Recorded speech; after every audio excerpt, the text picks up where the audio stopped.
Fanboy Modeling School.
Is now in HD, and I'm here with my co-host Steve. Real name, no gimmicks. Hopefully, we don't have any audio issues tonight. Well, are you in HD? I'm also in HD. That's what I want to hear you say it. No. How you been, brother? I am doing good, brother. I'm fantabulous. I love to hear it. Made up words. You know, I'm hanging in there. Every day is a struggle. Hanging on by a by the thread, big guy. You get to. Yeah, that means a lot to me, bro. Thank you. You're fighting a good fight, man, and we're proud of you. I am. For those who don't know, I'm very sober tonight, and have been. And it's a bit much. It's a bit much. But I'm doing it not just for myself, but for society as a whole. Right. I feel like I've menaced you all for far too long. You know what? It's just time to come down. Society thanks you, man. No more random poos in Wendy's bathrooms that are unmanageable. They know it's true. No, I think that might still happen. But we have a crazy show tonight. We are the Fanboy Modeling School, and normally you can catch us on Riz Radio. For those who are watching on YouTube or Rumble, you can tell our sign right there, rizradio.com, or you can hit us up, Live 365 app, radio.net. Online radio box, really pretty much anywhere digital radio can be found under the Fanboy Modeling School weekdays, Monday through Thursday, or you can catch us at various times throughout the weekend. That's very true. Very true. Riz Radio, your home for independent radio with the music you love. Oh, hell yeah. We've got Shaolin Icebox right now. So look who we have. We have Matt Cat in the house. What up, Shaolin? What's going on, brothers? He says, Hail, Mantis and Steve finally made it to a live stream. Yo, it is great to have you. Yeah, it has been a little while since we've seen Matt Cat in the chat. I assume Matt was off conquering the world, man. Getting fit and ready to fight. Good for you, he's getting real fit. No mo. But almost all the moles welcome. But yeah, no, things are going great. We've got a zany show today. Now, my question for you, friend, any honorable mentions? Listen, man, I do have an honorable mention, man, but I haven't watched it, so all it can be is an honorable mention. But I saw the greatest tagline the other day, which was Star Wars killed what's the name of the new show you love? Skeleton Crew. Yeah, Star Wars killed Skeleton Crew. So it's not just the one that I love. It's the one everybody loves. Everyone who actually showed up, basically. Yeah, all 9 of you. Yeah. Well, it's the important ones. Star Wars Theory and Jeremy Johns and stuff like that. Good reviewers. Even Critical Drinker said it was just fine. It was just fine. Well, I'll tell you something against the Irish too. Is he Irish or is he Scottish? I don't know. What is he? I can't tell. They both don't make any sense to me. Right? Speak English. Speak English, bro. But I'm gonna say, the ending, great finale, wonderful finale. And then I love finale. You mean because it ain't coming back? Well, we'll actually see on that one. You know why? I honestly believe that a lot of these other shows, especially Echo, especially the Acolyte, are really money laundering schemes because they have ridiculous price tags. This one was only $115 million. Yeah. And you couldn't tell, or the other shows overpaid, because it's not like this one lacked special effects. It had lightsabers, it had all sorts of robots, it had aliens. There was some lightsaber action in there. Oh yeah, there was. I didn't want to tell you because you were like, "Are there any Jedi in it?" And I was like, "Well, not really." So basically, the story starts off that he lies and says he's a Jedi, but he may or may not be a Jedi. And so, spoiler alert: the pirate was a youngling who escaped Order 66, but he was never trained again, so he just knows little parlor tricks. Oh, okay. Yeah, there's a whole story, and it's fun. Here's what it is: it is absolutely family friendly, but I love it. I think it's possibly one of the, other than Mando 1 and 2, I'd say it's the next best Star Wars entertainment. Really? Yeah, it was a really good time. And what I love is that in the finale, there's there's two B wings that use a weapon system that's from the expanded universe. And that is what got all the love on Twitter. Everyone was posting about this B-Wing and its experimental weapon system, what we see in it, and not fighting about whether it's woke. Actually, that's funny you say that, because Critical Drinker even said that it did have the type of story where it got you to see the togetherness and the differences between people without making you want to throw up. Yes, absolutely, man. Welcome in, I have to Carmen. I mean, Bex and D. Welcome in. Oh well, yes, Bex D. Welcome in, and I'm going to spoil a line for you. It's wonderful. One of the little girls, when she gets home, and her mother is an isolationist. She loves her planet. She hates other people. She didn't want her child to leave the planet, and there's a whole thing. Wakanda the little girl says, yeah, and the little girl says, "Mom, everywhere we went was horrible. But even in the worst places that we went, there were good people." And what did Mom say? Her heart was moved, of course. You're dead. Like, I can't have you corrupt your sisters with this nonsense. I gotta say, I really did enjoy it. I loved it. It was a good time. Good stuff. Good stuff. D says, finally here at the beginning. D, how are you? Wonderful to see you. People seem to be liking us when we go on Thursdays, right? And so, of course, I'm not going to repeat what Matt says, only because we can't play that on Riz Radio, and I don't agree. But for you listeners out there, you can imagine what Matt Cat said. Bex says #fangirls for fanboys. I love it when she says that. It always makes the show. Welcome in, Bex. Bex has got a spicy article coming our way via Riz Radio about one of our main topics tonight. So Matt gets says space whores aren't family friendly. Yes, there are. There are some space whores, and there is a space brothel at one point. But you know what it is? It's family. It's like 80s family friendly. You remember how like 80s something that's family friendly still had like killing and prostitutes. There was a whole show about a sex-crazed alien that ate cats that we all watched called Alf. Donald Duck. I mean, not Donald Duck. What is this guy? Howard the Duck. Remember there was a soft core. Yes. And he was, all his jokes were perverted and stuff, and he was constantly making jokes about trying to bang the human. Yeah. Which I guess he finally did in What If. That goes against everything we believe. Yeah, man, I might check it out. Another honorable mention before we jump. Wait, real quick. Matt Cat on his final thought. I will not censor him completely, but he does says the characters suffer from flat arcs and the parents are so one note. Okay. So a little critical there. A little critical and drinking, maybe. Matt. Dune.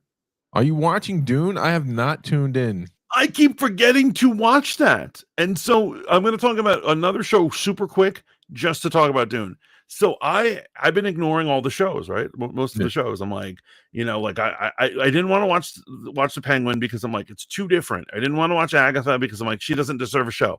I'm being like a real jerk about these things. And so recently, the guy who won, the guy who played, Colin Farrell, the guy who plays Penguin, he won for Best Actor in a limited series. And I was like, okay, I'll see it. And I loved it. I loved the hell out of Penguin. Right. Which makes me realize I need to watch more Max shows, which is Dune. You know, Oh, I'm no, really I gonna get get. you, but you're still not gonna watch Agatha. Oh no, that's for women and weak people. Okay, no offense, women. There are some very strong women out there, but you know that show is for women and weak people. Right. Yeah, Dune. I watched the first 2 episodes. I want to say I was actually, the scale is not that as impressive as obviously the movies, but they did a great job. I enjoyed what I saw. I was just like not in a place where I wanted to sit around and like, it was getting off to a very Game of Thronesian type of start with some of the sex stuff, and I was just like, all right, guys, come on.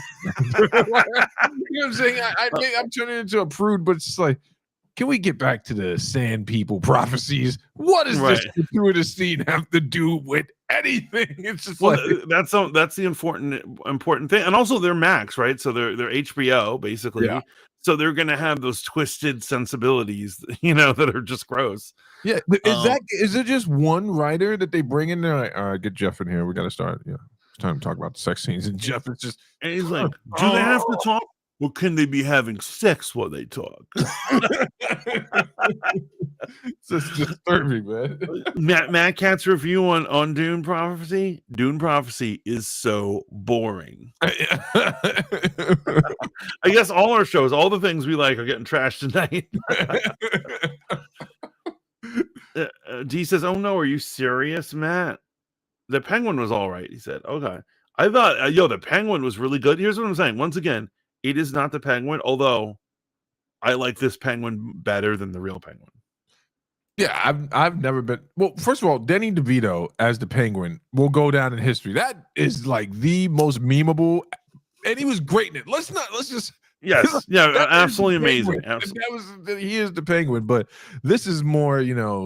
I was giving a friend of mine a hard time. I was like, it's Tony Soprano. And for all you Soprano fans that wanted to Right. do over it, that's what it is, whether you admit it or not. That's and as a matter of fact, they even give him a crazy mom that he has to that he's obsessed with taking care of, and has to take care of her. And I'm like, I haven't watched it, but I know the mom is kind of a sex crazed woman, I think, or a woman of ill repute. yeah, here's what it is. She did what she had to do to take care of her boys. She was a single mom. What? In Gotham.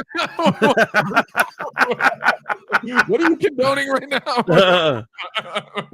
Shaolin says, "Hold on. Did Mantis just say he watched Penguin and enjoyed it? I didn't just enjoy it. I loved it. I said I would say I loved it. Yeah. I'm still against the Reeves verse. I'm still against the Batman. That's all right. It's getting canceled anyway, so don't worry about it. It's a slow roll to cancellation. I guarantee it's getting canceled. Just like I said, there would be no Blade movie. There will be no Reeves Batman movie. You think James Gunn really wants to put up with that? Do you really think James Gunn wants to have to put up with that? Like something I know. Oh, that's probably the bane of his existence, bro. If I was someone that was shelling out money at Warner right now, I'm like, wait, what are the chances that this guy does the same thing the other guy did with the other $1 billion property? What if he comes in and he's just like, I'm an artiste and this movie must be the death of Batman? Yes, exactly. Of course, he's going to ruin any of the villains that come in. He's going to make them all different. They're going to be the villain in name only. Yeah. And Mad Cat says, yeah, the Batman was trash. Yeah, it was. It's. I do not support that movie. They're saying there's delays until 2027 for the next Batman. Honestly, I bet you, James Gunn could probably make his own Batman movie, and it would come out before the Batman 2 is expected to come out. Makes sense. Yeah. Welcome in, Carmen. Carmen, what up, girl? So, any other honorable mentions, or?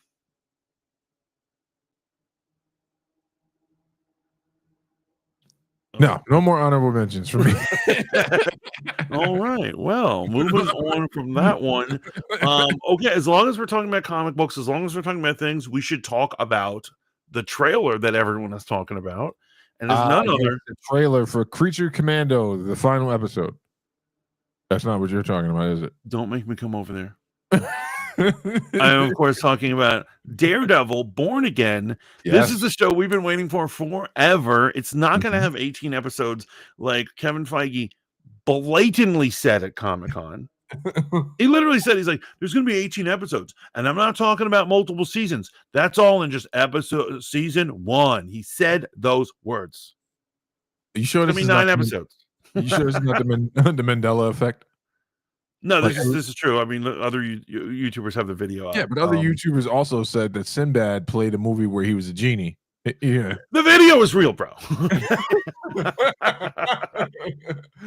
and that video and that movie is real. I've seen it now. I've seen Sinbad in that suit. I've seen it. So Rico says, yeah, it's a lot of people say it's because Reeves is getting a divorce, but Grace says it's much more than that. I mean, well, it must be true then. It must be true. So here's really what should happen. You should take basically people should take responsibility.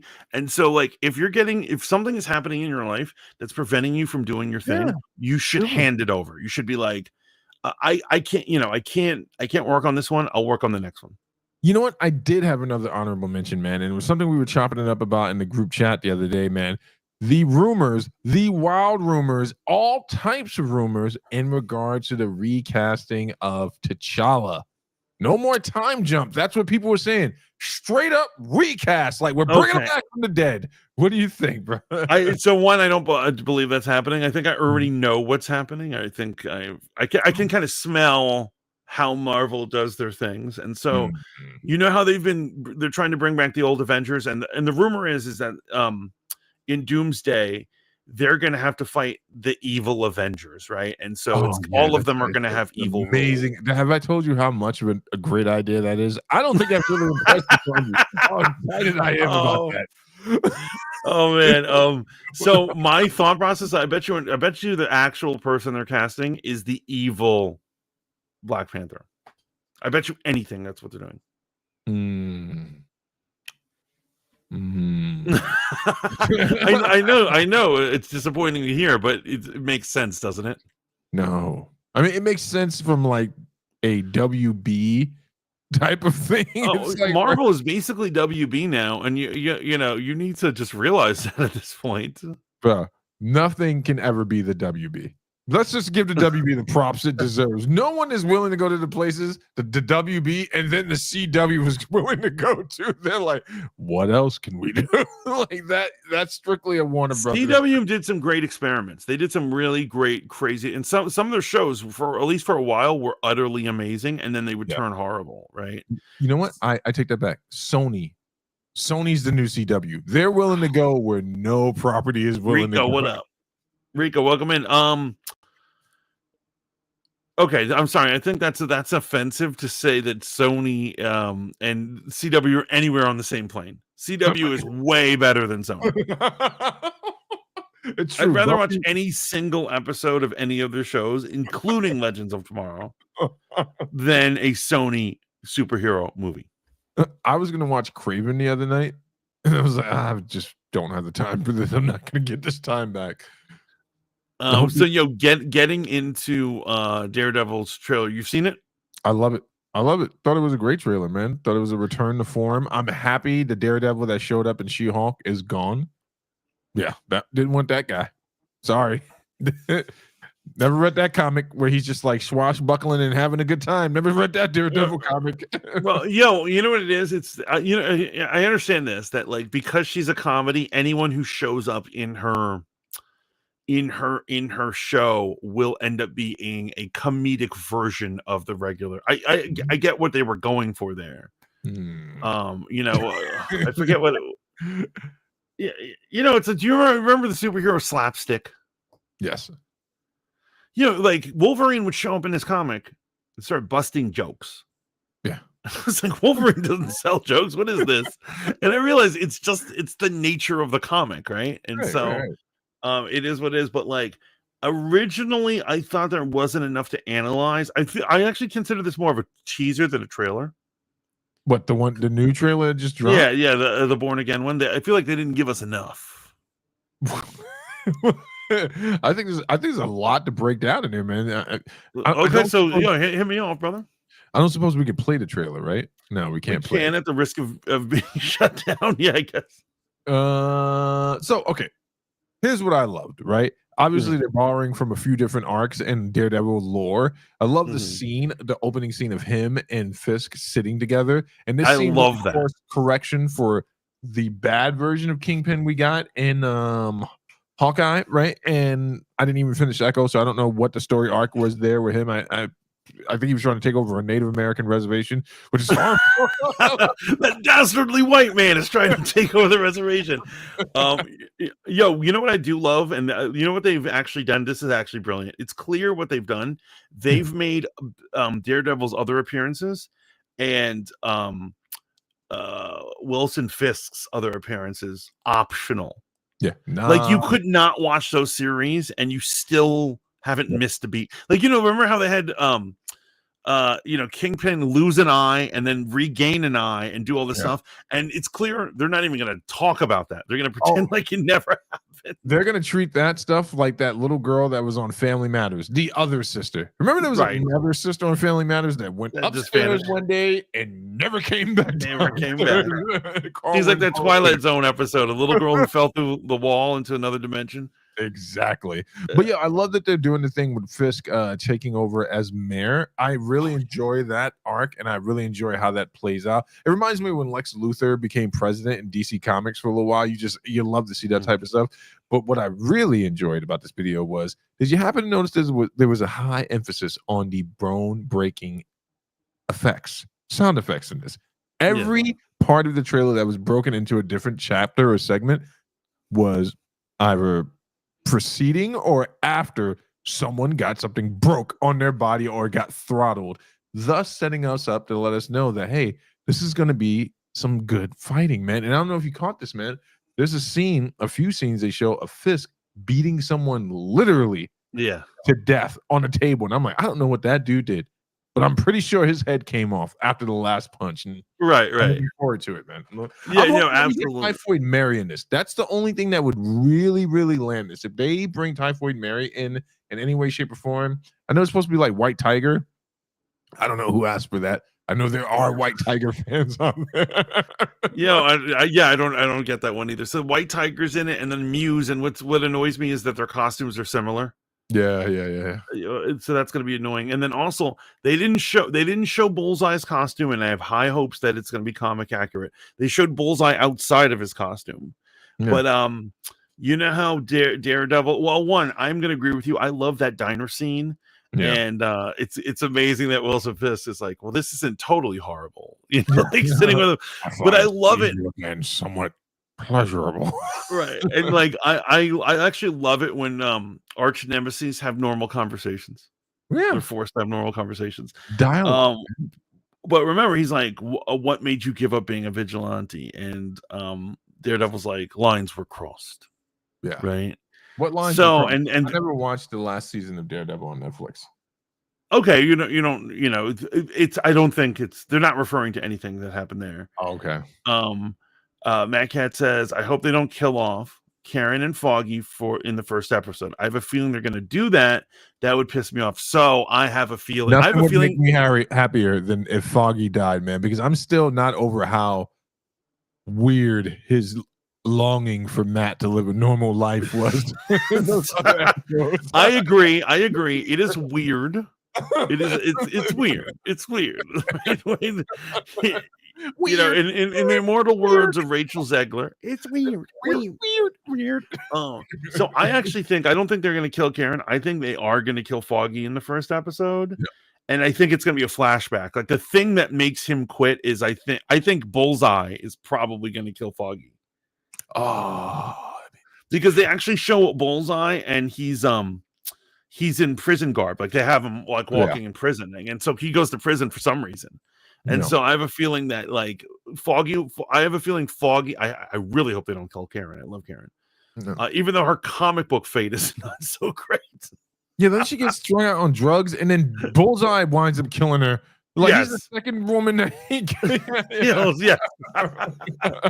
So let's hope we don't have a repeat of that. But I have a feeling I think my money is on Foggy. First episode, flashback, Bullseye. That's what I'm thinking. I like it. I like it, man. When does it premiere? February, right? Oh, I thought Or it was March? March. I think it's March. I think it would But be great to premiere during I'm gonna re-marathon all 3 of those seasons. And you said you didn't see the 3rd season. It is a good season. You need to check it out. I've heard nothing but good things. I mean, the 2nd season was decent enough with Elektra. I thought, Elektra and Punisher, obviously, great stuff, man. I'm very happy that Frank Castle is back, man. Very happy about that. And actually, I gotta say, they are using Daredevil the best I've seen. And so not only are they showing Daredevil and his own crew and his own capacity, his own side characters, right? Right. They do another thing, which I think is really good. They're using him as a Spider-Man support. And let me explain before. I'm sure somebody's listening and they're already flipping out, right? They're already typing something up. So basically, Spider-Man tends to be the king of the street guys, right? And so if anything's happening in New York, it's got to go through Spider-Man. A Spider-Man comic book first. An example is when Punisher first did his crazy rampage, his first one, he first appeared in Amazing Spider-Man. Right. He got the blessing of Spider-Man before he could go off and do his own thing, right? And so, but you know what? Frank Castle's never going to appear in a Spider-Man movie. We all know it. And so they're like, you know what? Better chance of put Venom him in Daredevil Spider-Man movie than Frank Castle.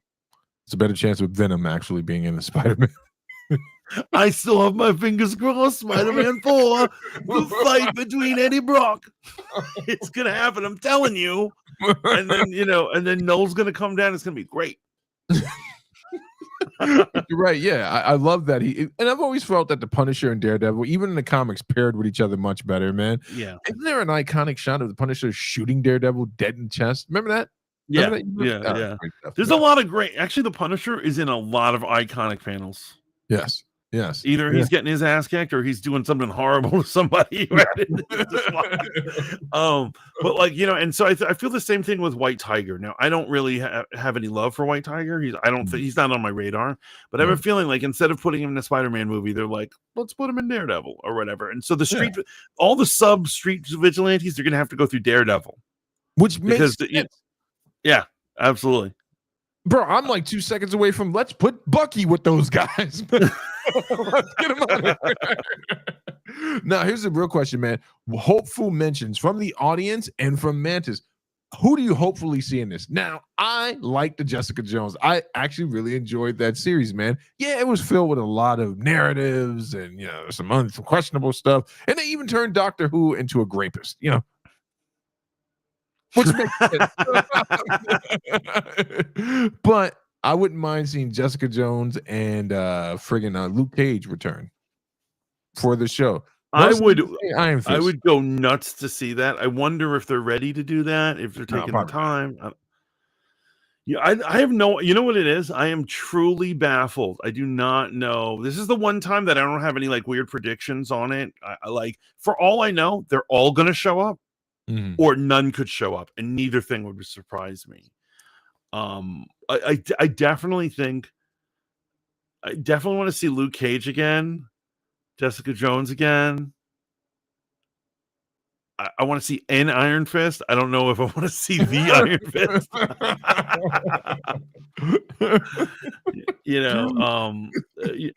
Honestly, I think they should. I kind of wish they could have done an Iron Fist and Luke Cage and Iron Fist combo show, right? Of just them hitting the streets like it's like Streets of Rage, and them just beating up bad guys all day. It would have been cool, man. You know who else would have been great to premiere in here, and I think it would have saved us a lot of pain of what we're going to go through with the Ironheart. I would have rather seen the Red Hood in this, man. And that could have got us some of the more demon or Red Hood at least. And his name's not Red Hood. What's his name? The Hood is the Hood, yeah. I would have rather seen him in this, and maybe even Agatha versus Ironheart. But beggars can't be choosers. This is one of the things that I have a problem, serious problems with the way Marvel is running, and it's not just me. People be like, "Shut up, Roy." Well, guess what? They're losing ratings. They're hemorrhaging money. They haven't put out a hit in a while that hasn't been co-produced by someone else. I know they can take credit for Deadpool and Wolverine, but we all know that wasn't a traditional Marvel movie. Right. There's even stories that Kevin Feige didn't want to do it at first. but it all traditionally went in their pocket, and that's Of all course. that matters. But we all know that wasn't Kevin Feige because he had a problem with it originally, right? Yeah.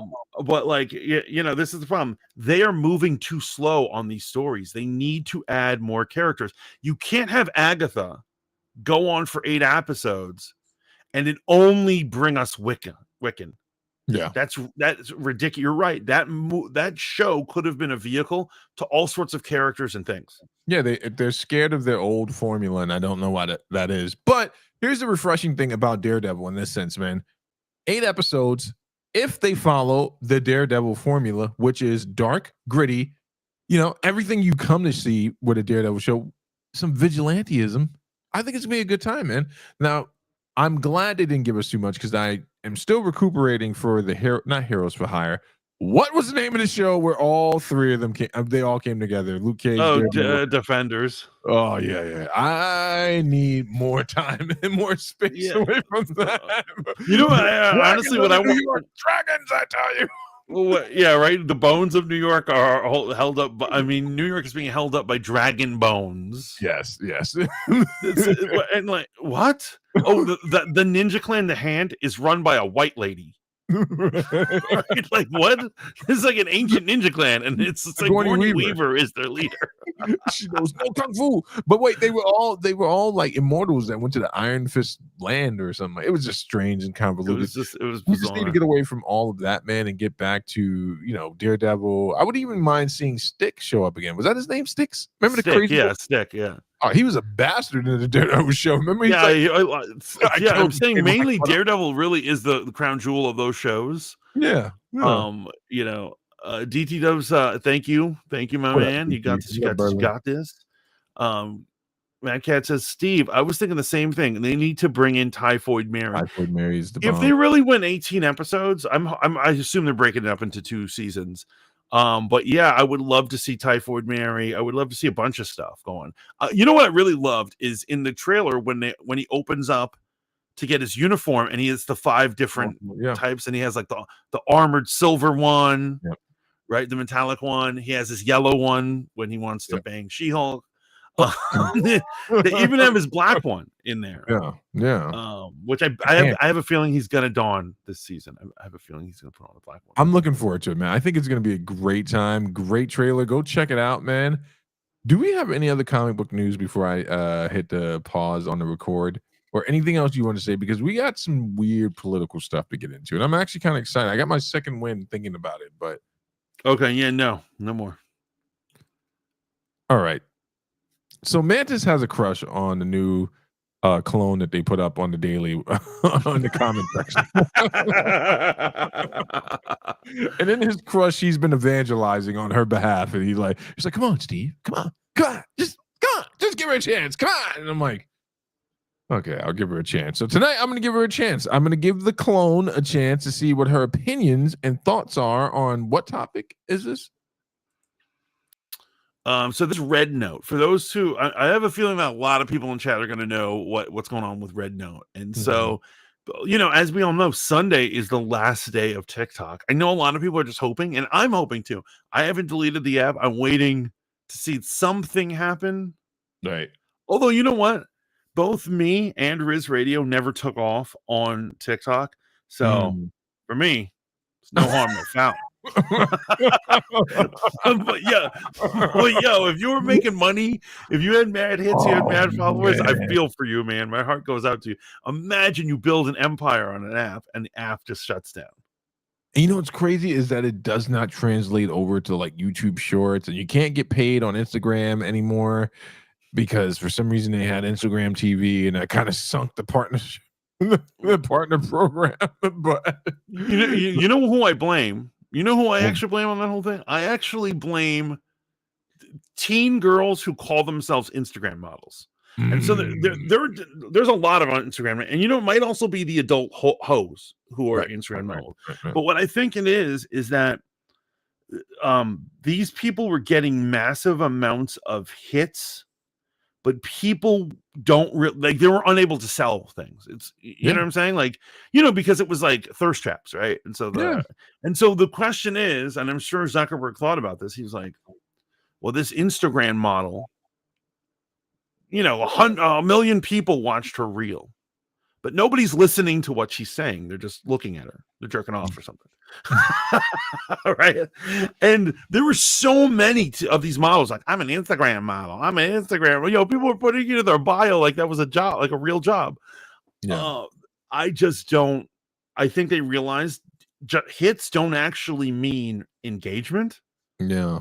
And for short form, it's really hard to determine if if anything's happening there. You're well-meaning, and I believe you believe what you're saying, but I'm going to tell you what really went wrong. They gave Jada Pinkett the bag over on Facebook TV, right? They gave that woman some millions of dollars, and then they said, "Hey, make another show, but make the table blue and get the chick that made the song and the rhythm of the night or whatever. The rhythm is going to get you, Gloria." one of these. Right? And they put money into shows like that, and they made the same mistake that so many streaming platforms or so many platforms do, which is they start paying bigger influencers and not sinking the money into the people who are bringing people there, right? And it's just outrageous. But here she is, and what's this lady? Reagan. Her name is Reagan Conrad. Reagan Conrad. And so here's what I'm saying. I'm not in love with her the way I'm in love with Sabrina Carpenter. I'm just saying I'm just giving this girl a chance. And the pause you have on her right now is not doing her any justice right now. You know me, I'm a master of finding embarrassing pauses on people.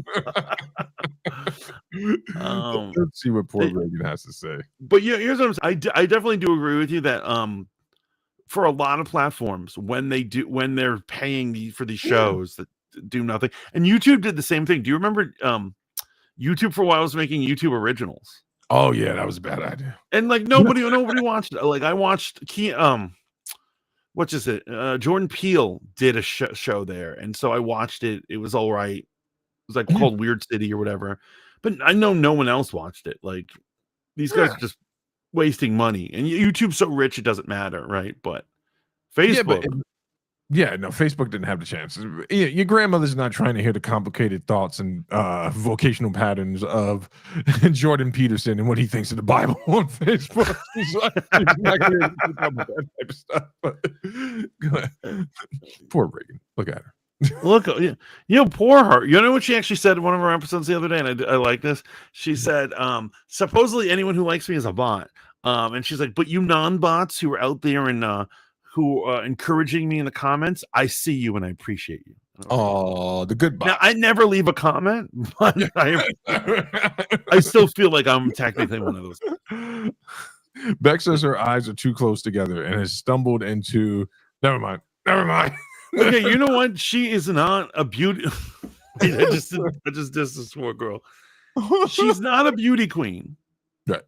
But I don't think she's ugly. And so here's it is. My defense of her has nothing to do with looks, because it's not applicable in this setting. Final week of TikTok's existence in the United States. Yes!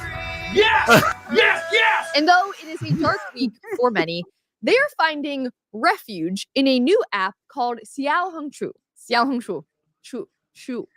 It like goes up. 小红书. Whether or not I fully pronounced that right, I tried. I studied that word for a bit. Now, it is a Chinese app known as Red Note. The Chinese name, though, translates to Little Red Book. You know, like Mao's. Little Red Book. What happened? Yes, that one. And the American youth can't get yeah. So in the defense of the American youth, if you go to the App Store, it says Red Note. It doesn't say Red Book. But people pointed out that the kanji used is Red Book, not Red Note. Right? So that's shady already.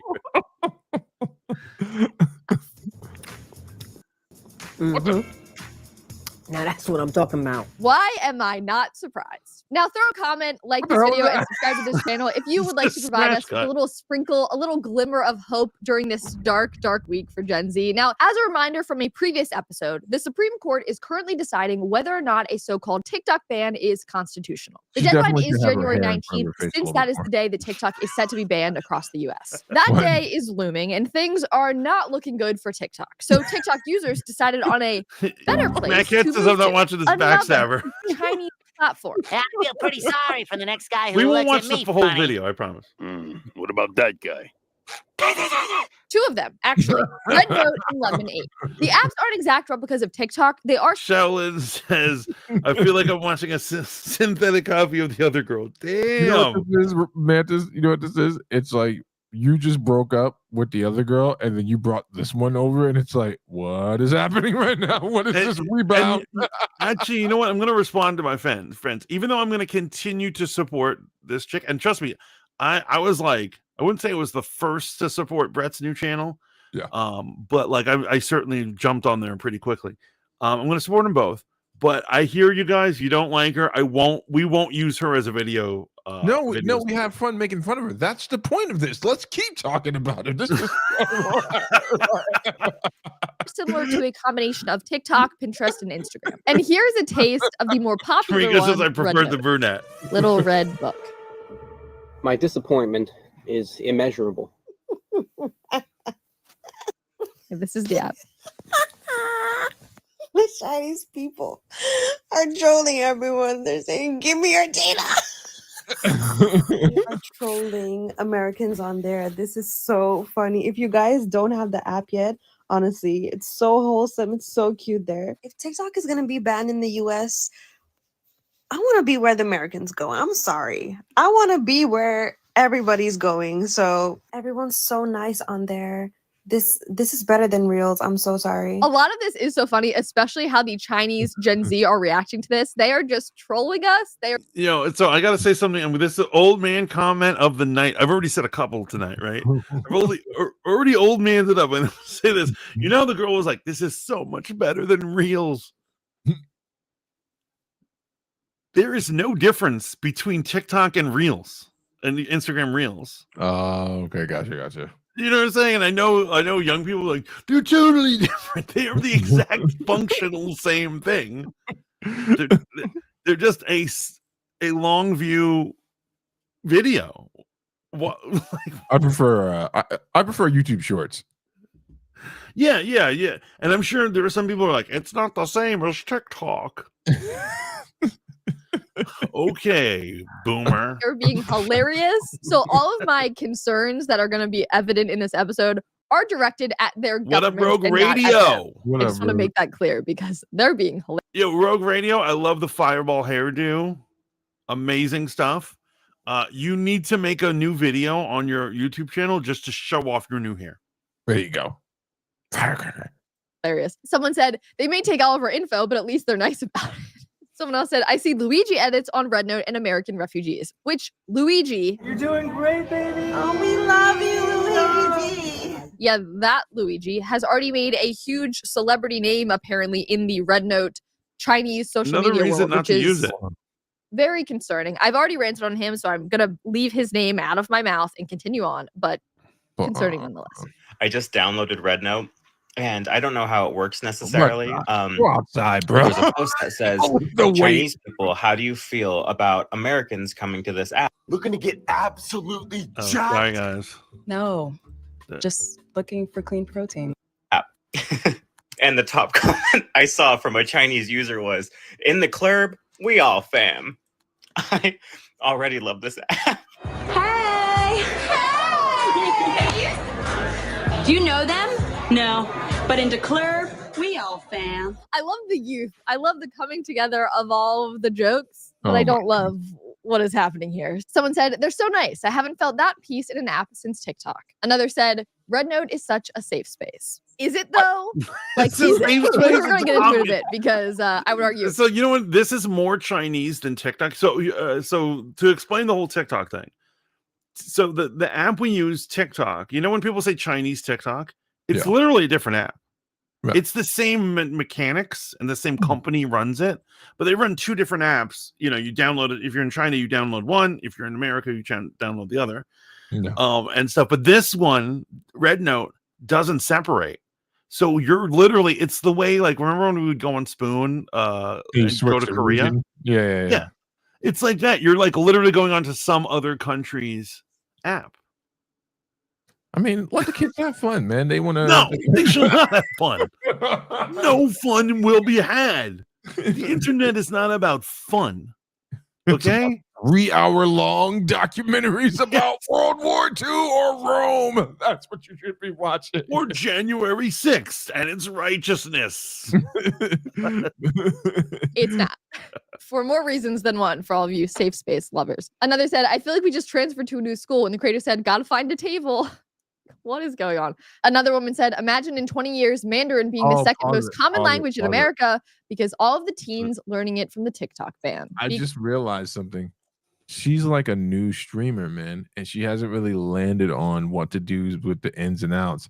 So right there in that moment when she read that comment, she was like, what is going on? And that is something I recognize people say when they don't really have anything interesting to say about a topic, right? They usually, even I do it, I'll be like, what's going on here? Because I'm trying to figure out, can I stretch this out? Is there something to say? And you get better with it over time.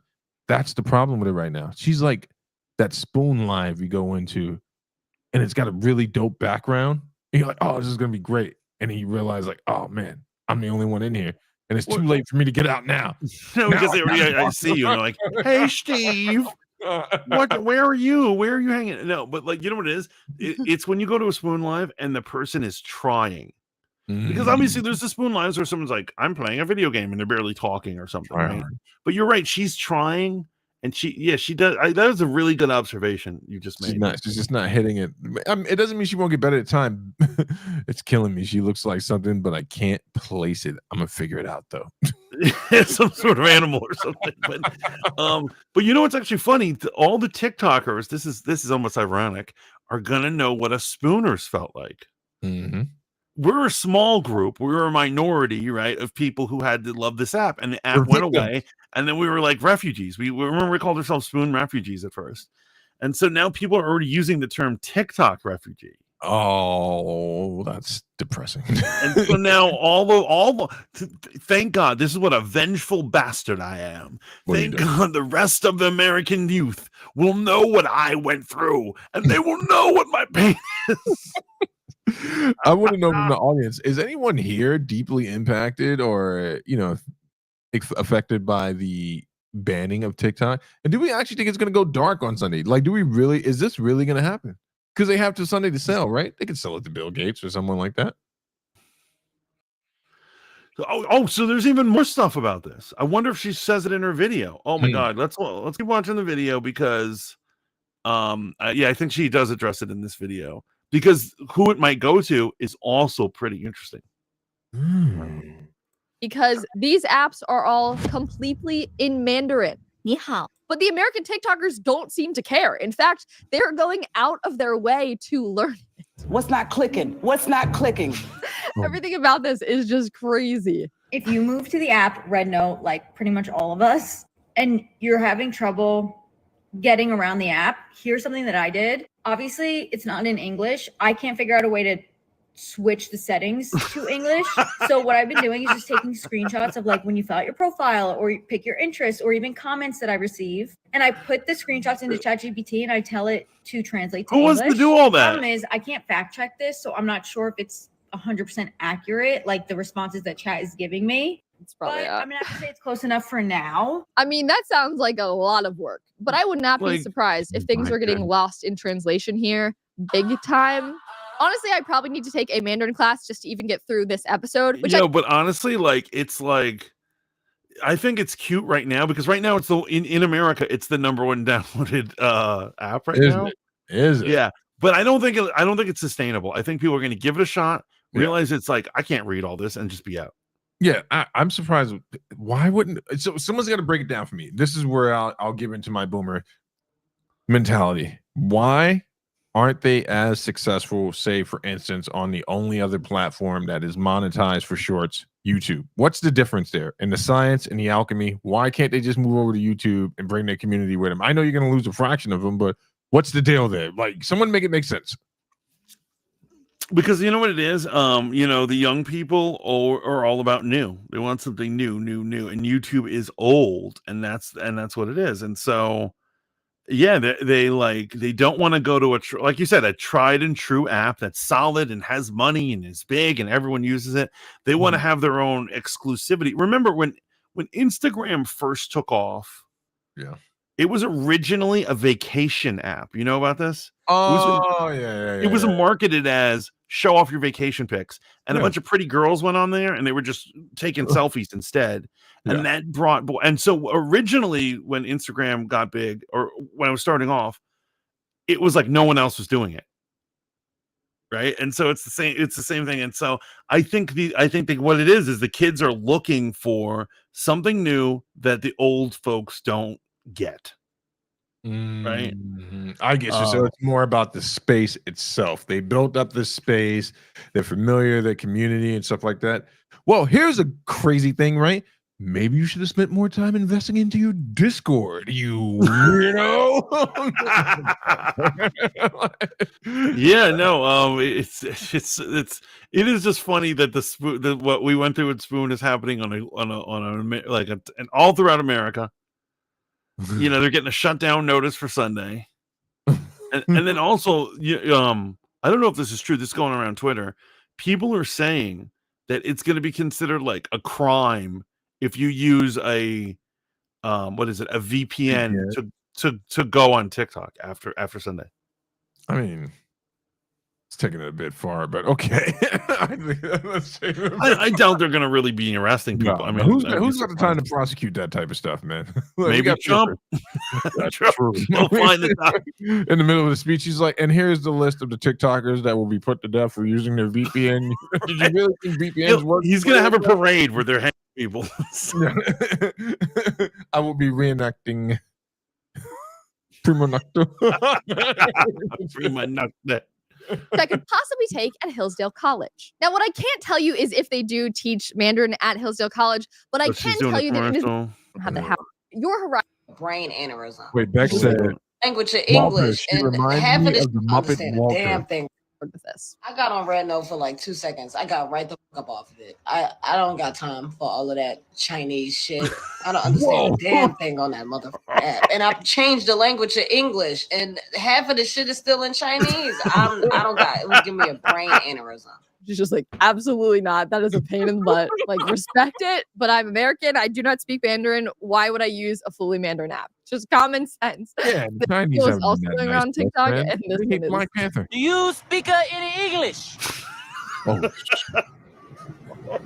Do you understand the words that are coming out of my mouth? I just would love to know how the Chinese are talking about us behind our backs right now. You know, that is the most so applicable. Stupid. I don't know if a foreign country just completely infiltrated my app, how I would feel about it. And all of them like talking in their own language, but then trying to understand my own. Like, it's so good. Someone said, I am dying. Good grief. I'll miss this app so much.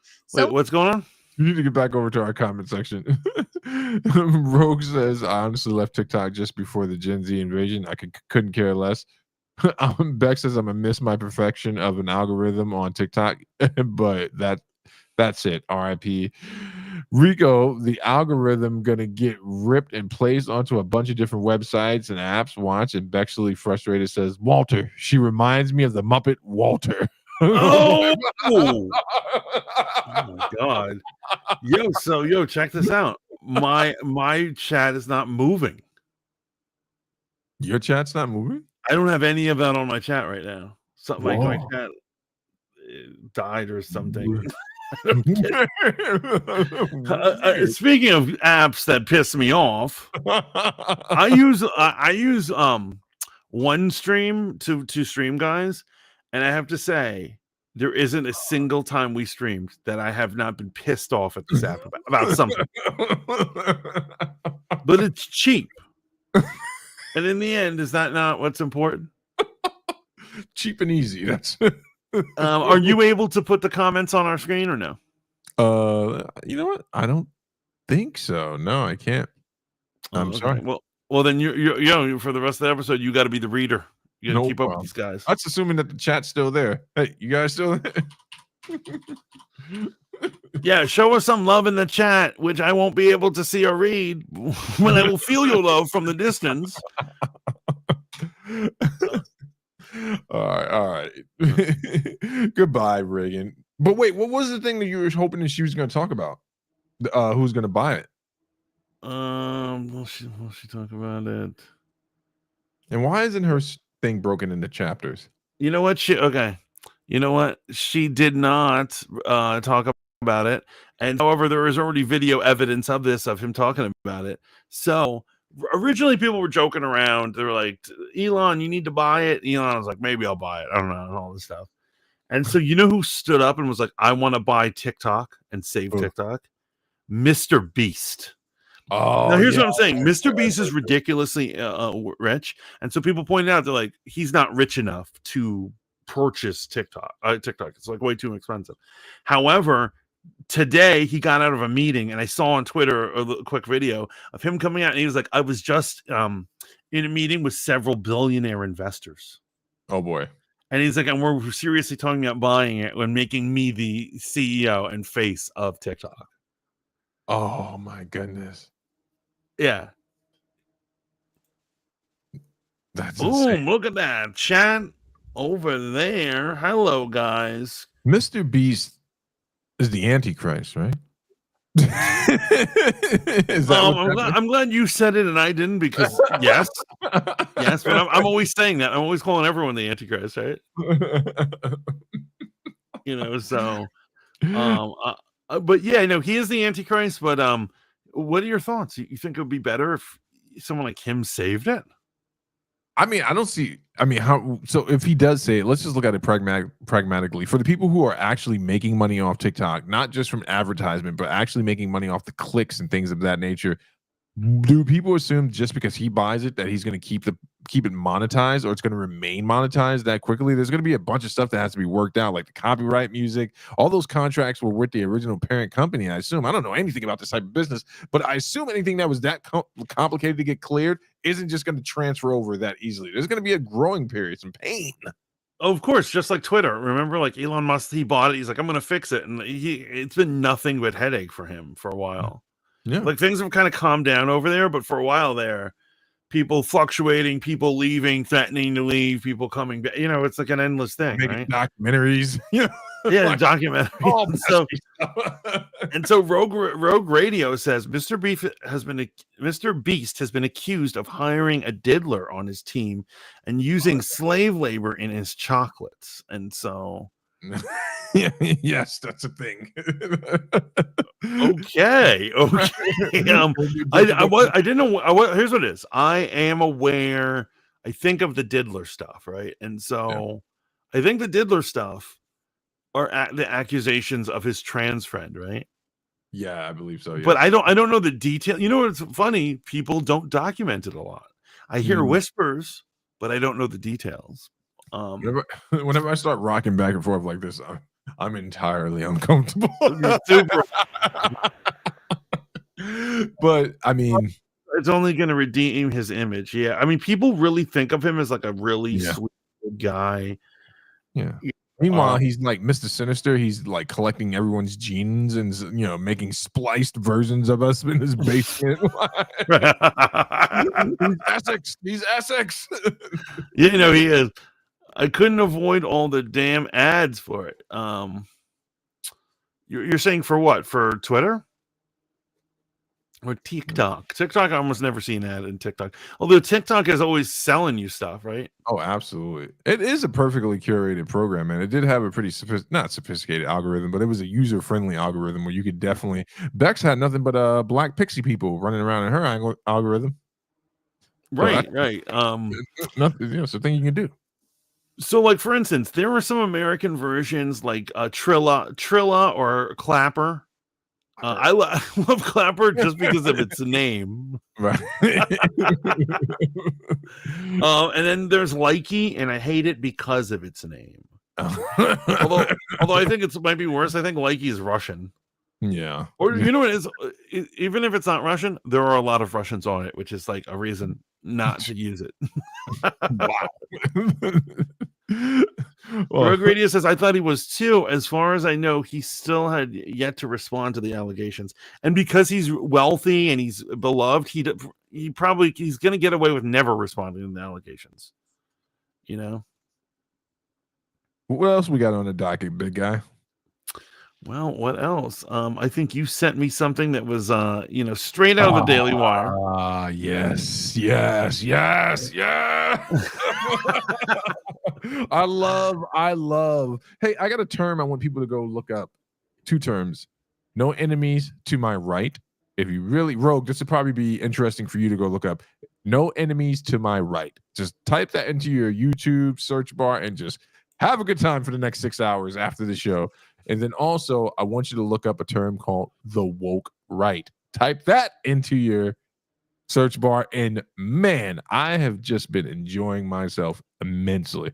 I can't break down what those 2 terms mean on this show, but maybe on another show that we do, we'll get into it. But yeah, go look up the woke I don't know any of this right now, so I'm super curious. I can't wait till the stream ends so I can check it out. Rogue Radio says likey is dangerous for kids. Why is it dangerous for kids? I mean, let's face it, all social media is dangerous, especially TikTok clones, because TikTok is designed for predators, right? Yeah, let's be real. Yeah, right? absolutely. All those kids are getting groomed on these apps. So why likey in particular, I would love to know. The other day, you want to hear something weird? Canadians, for some reason, they always have to be different. They use different apps than us. Yeah. And sometimes when you're hearing a Canadian talking, they're like, well, we were chatting on, and they say some ridiculous name for something. I'm like, what is that? And I had to look it up, and they're like, it's Canadian social media. They have their own. Me and you are using the same social media as the Chinese and the Finnish and the English and Africans, right? Well, but yeah, the Canadians have their own. Yeah, leave them alone, man. Well, yeah, you're so itching to invade Canada and take. I cannot wait when that draft comes. I'm signing up. I'm signing. It's gonna be wonderful.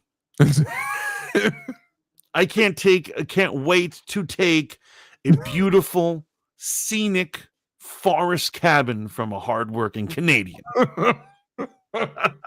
Manifest destiny. God told me this was my land. This is my land. Get on. Get. Get. You can't play a video while I'm sharing my screen, can you? No, I can't. Real quick before we have it go. But you're still responsible for reading them, right? Obviously, you don't have to hit everyone. Just Rogue Radio says teaming with pedos, posing as kids their age and location sharing, children were stalked. Yeah, I mean, I think that's pretty much every social media, right? Yeah, absolutely. That's literally every social media. Yeah, we'll jump out of here. Oh, no, I stopped my camera. Oh, no. There you go.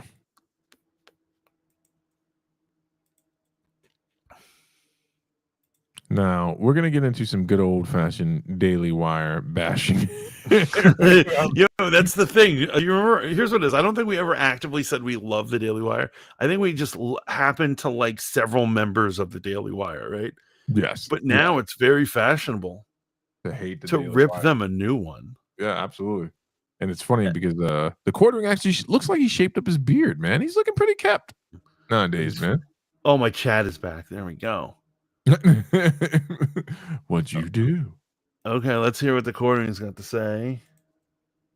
Hear from the quartering some interesting stuff, some interesting battling and commentary going on in the conservative commentator space, particularly Ben Shapiro taking a pretty big shot at Benny Johnson yesterday. And really, for the past week or so, Benny Johnson taking an enormous amount of heat for not just platforming. I mean, some people are complaining about him even talking to this individual, but in Ben's words, for not being hard enough on Mr. Tate. I think that Ben Shapiro put out a video last night. Benny Johnson has been getting a lot of heat for like the last week. People saying, "Hey, as a Christian man and a father to daughters, how can you possibly platform this individual?" I want to discuss it because I do think I don't love it. Generally, when anybody says, "How can you platform?" they're generally a loser who's really just mad that you didn't censor somebody. I think. Yeah, here's what it is. I absolutely agree with him, and I have a feeling I'm about to agree with what he says, right? Right. Because here's what it is. The idea that we should immediately cut off anybody's chance to speak because we disagree with them is the most outlandish, crazy thing. If you believe it, you're probably a Canadian, and you deserve to have your cabin taken from you. It's mine, right? It's mine already. Because here's what I'm saying. As you have actually said in the past, and I love it, that you said you love to have conversations with people you disagree with, even adamantly disagree with. You've even had conversations, and you've even hung out with, the N-word. I'm sorry, that came out wrong. The N-word as in Nazis. Yeah. And I want to clarify. I wasn't like hanging out with him. I've had conversations. Right, you were there for debate and understanding and all that stuff. And I actually think that's admirable. Yeah. A lot of people on the left do not agree with this. They think like by merely having someone on your show, you're complicit of their evil, and that is just simply not the case. Another thing is, wouldn't it be boring if we had shows where we only have guest stars or interviews with people we agree with? I mean, here's the thing, man. The open forum for discussion is really edifying if there's a point, right? So if I have a conversation when I have a differing view with, I obviously am trying to win them over to my viewpoint. Like there's, I'm not going to lie about that. That's the point of debate. I'm trying to convince you that you are wrong about something, or I'm trying to convince the audience that you're wrong. Obviously, I don't debate like Mantis. Mantis is here to win the popular vote. I'm trying to save your souls. I'm trying to save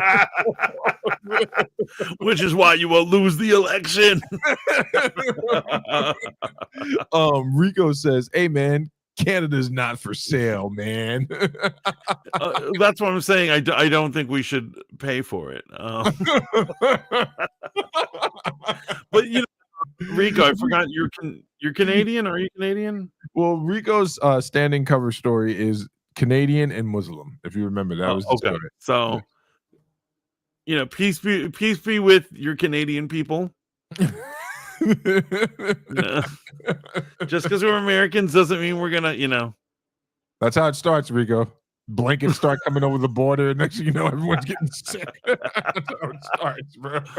Well, let's see what his thoughts are here. I think there is a fair amount of consideration or conversation to have around whether or not you embrace an individual. I think, the man's past is dicey at best. I've always been on the innocent until proven guilty kind of standpoint. But I think there's an interesting discussion here. All the heat that Benny's taking, Ben choosing yesterday. Yeah, and saying also, the part they just they kicked back the case, like the judges or however the legal system works in whatever Romania, they kicked back the case for lack of evidence. Right. D says that the party of inclusivity doesn't want to include others with different viewpoints. That is absolutely true. But here's the problem, D. That's true. The liberals hate people, but we're talking about. I meant to say facts, D. But we're talking about conservatives. So this is a conversation that's reached Christendom, where Christian apologists who have very respectable shows are commenting on, people sticking up for Andrew Tate. They're saying that he is antithetical to everything we believe as conservatives. Now, what are your thoughts in that regard? Because that's well, here's what it is. I agree. I think saying, if someone is saying don't platform, don't have them on your show, don't bring him up, that's crazy. There's something wrong with you. I think Christians should debate him. Like he left Christendom and he's a Muslim now, right? So more reason to debate him, more reason to get into it with him. But in terms of defending him, I would say that I would question a Christian who defends him, because even when he's not a criminal, even the fact, and I agree, I think we all agreed that we didn't believe he was a criminal. We believe those were trumped up charges, right? I do agree with that. Innocent. He's not innocent either. Yeah, right, here it is. Yeah, he's not guilty of that, but he is an a-hole who he does like abuse women, say mean things. He's a bully to people. He espouses messed up philosophy. Well, I mean, so we got to give everyone a chance to repent, right? Now, in his heyday, when he was first coming up in the scene, talking about when he ran online sex brothels, like, and how he and his brother would be the ones behind the keyboard, basically fleecing men out of their money. I could see, It was funny. It was absolutely funny. I was there laughing too. I was laughing my ass off. Them bragging that they were fleecing incels out of their money, right? That's funny. Yeah. But wait, the case got kicked back for lack of evidence. I just want to keep saying that. I feel like a lot of people are just kind of glossing over that thing, but it got kicked back for lack of evidence. Like, at what point does it either go forward to criminal proceedings and they get convicted, but it keeps getting kicked back for lack of evidence, right? Like, you got to admit that's not. I mean, they're not in America, so not my country, right? Not my problem. But the guy has not been brought up on official charges or convicted of them. It keeps getting kicked back, bro.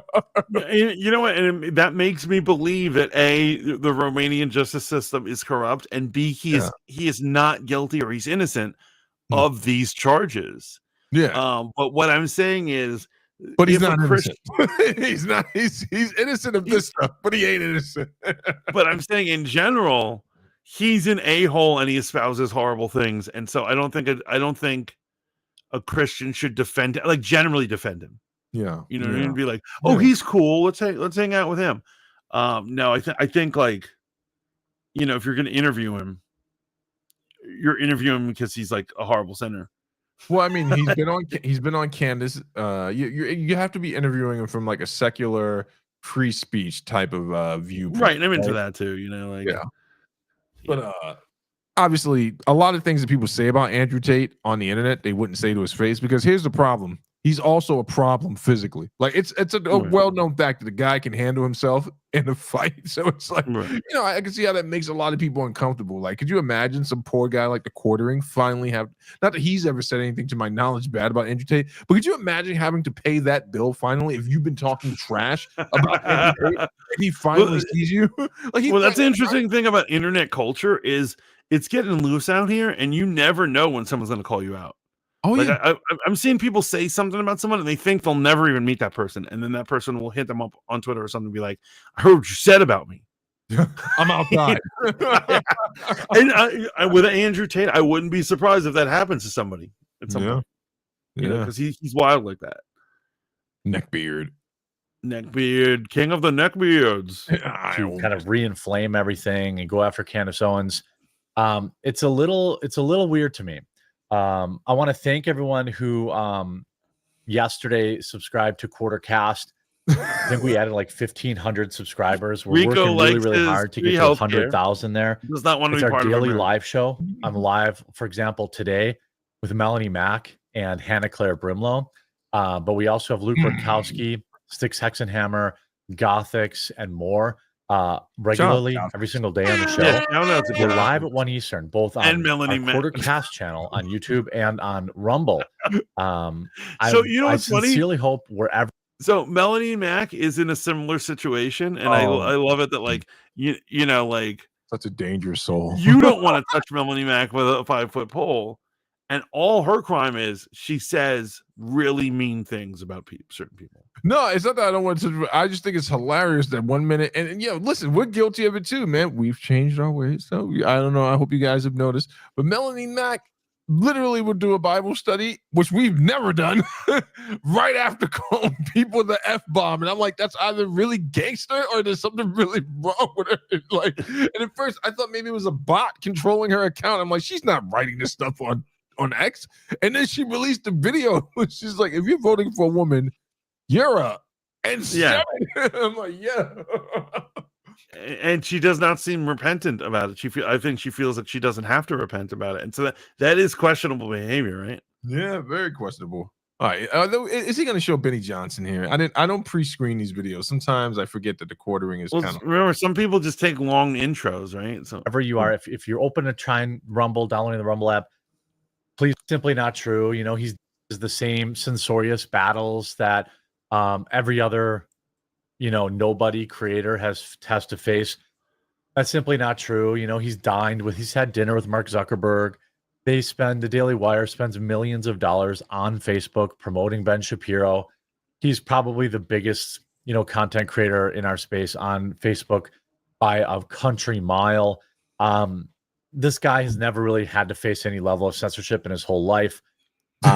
So generally when he's like, hey, it's one of us, I never really, believe that. He also, famously said, get the jab dopes or something like that. He also loves his war, and he loves putting his homeland in front of America. He loves his war. These are just a few of the critiques I have for Ben Shapiro. Now, maybe he's right about Andrew Tate.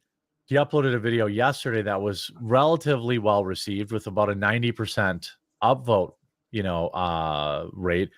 But I thought it was curious how he very clearly is going after Benny Johnson here.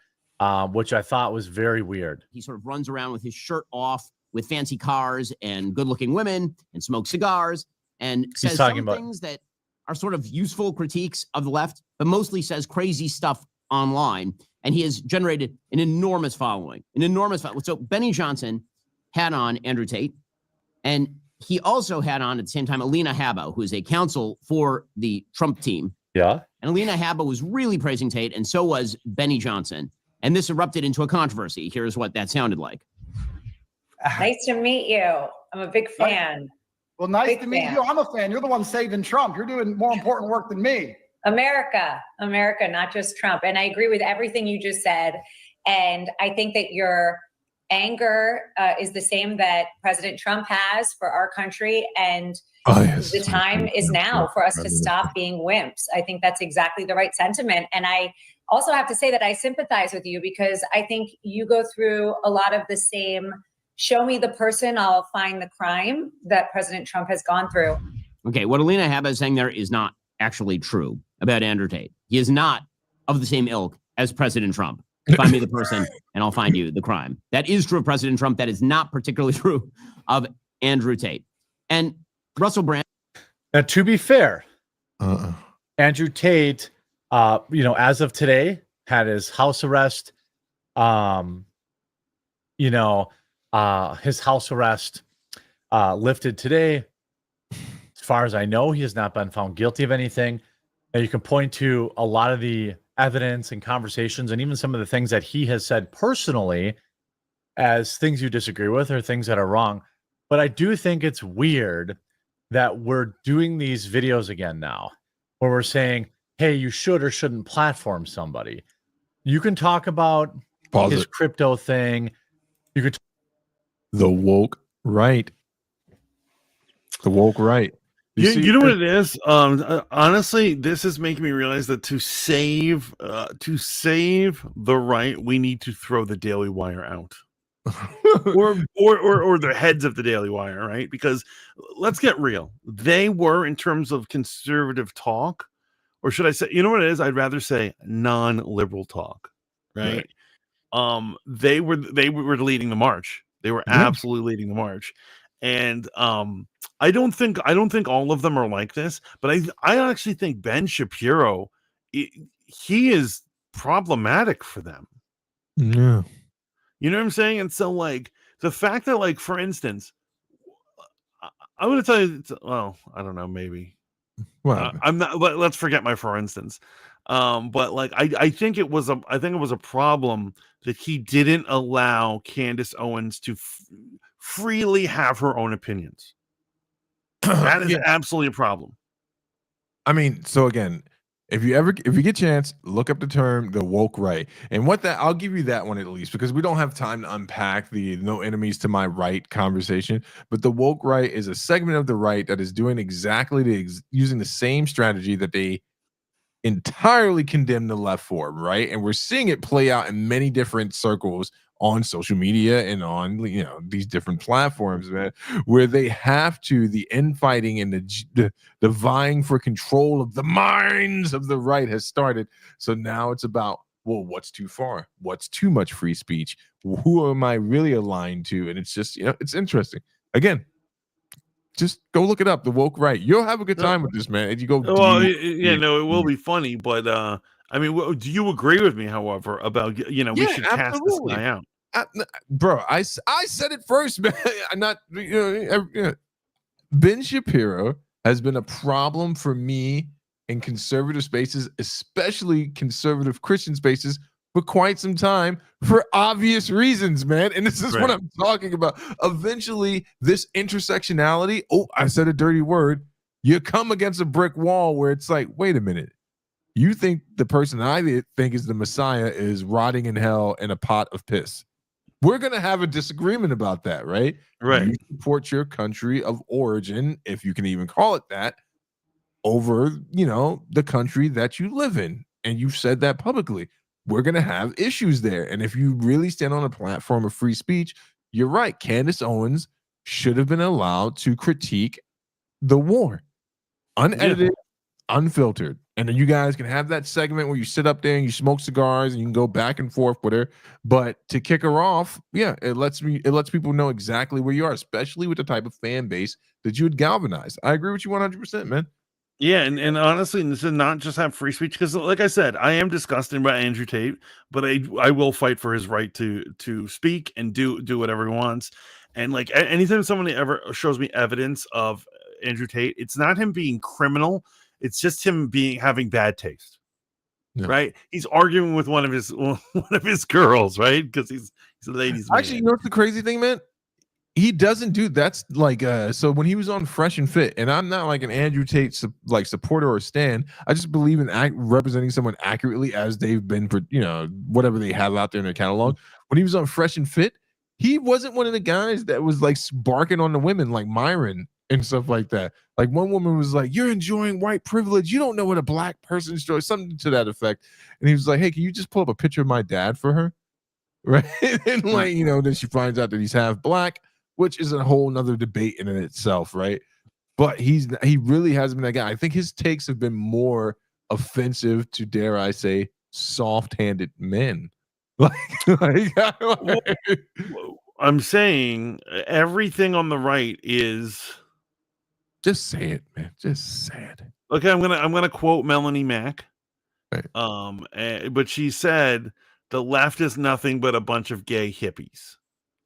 And obviously what she means by gay, she doesn't actually in this, even though she's notoriously critical of homosexuals, she's not talking about homosexuals in this case. Yeah, she's talking about weak men, right? That's what she's trying to say. But that's how it is. And so, like, for instance, at my church, I go to a pretty left church, and I have to deal with these weak men, and they sicken me. But how does that relate to the infighting on the right, though? We can't keep putting it on the left. This is Ben Shapiro. He's not a left. On the left because it's mostly the left. Here's what it is. Here's what it is. In this particular case, I see him and only him, and maybe one or two, but they're always like the high guys in the Daily Wire trying to control people's speech. I actually don't.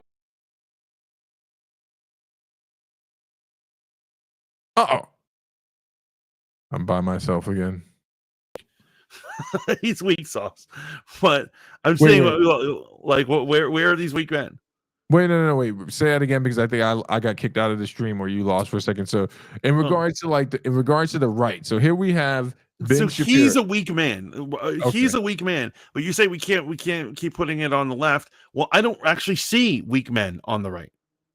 Ben Shapiro he's the one example that I see, but I don't really see many others. Well, then obviously you're not looking in the right places, because even Protestant pastors are coming out and speaking against. Like Jordan Peterson has things to say about Andrew Tate. There's a slew of conservative commentators that have said things about Andrew Tate, and rightfully so. They have right. I'm talking about just weak men in general, not people who critique Andrew Tate.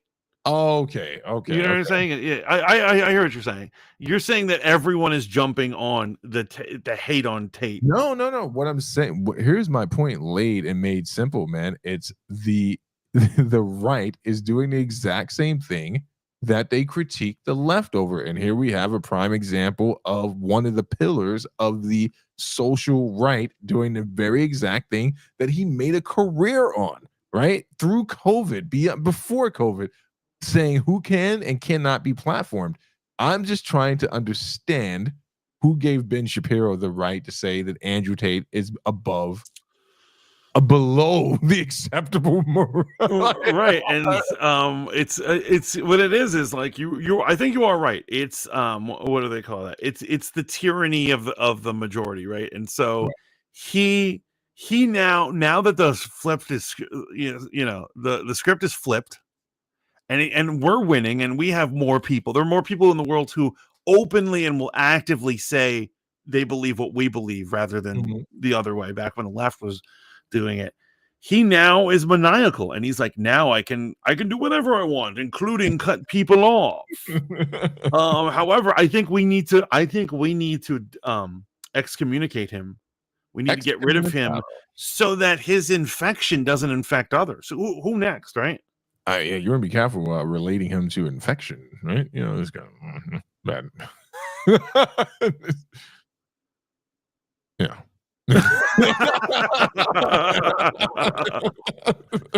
Okay. Moving right along.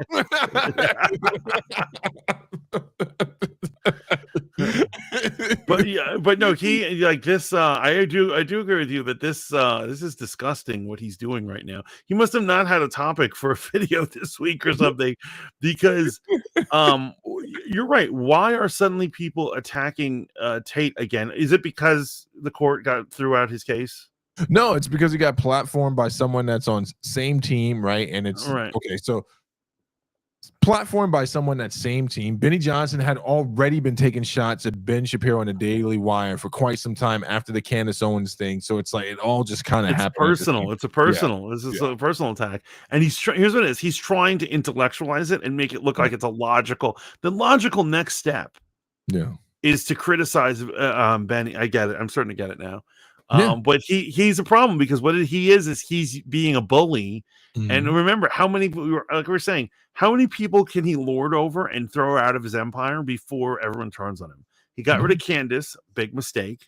Yeah. He got rid of Brett, big mistake. Who next? And then now you got two professing Christians sitting up there with a professing Muslim, and this has got to be very awkward for him, considering his own. Right.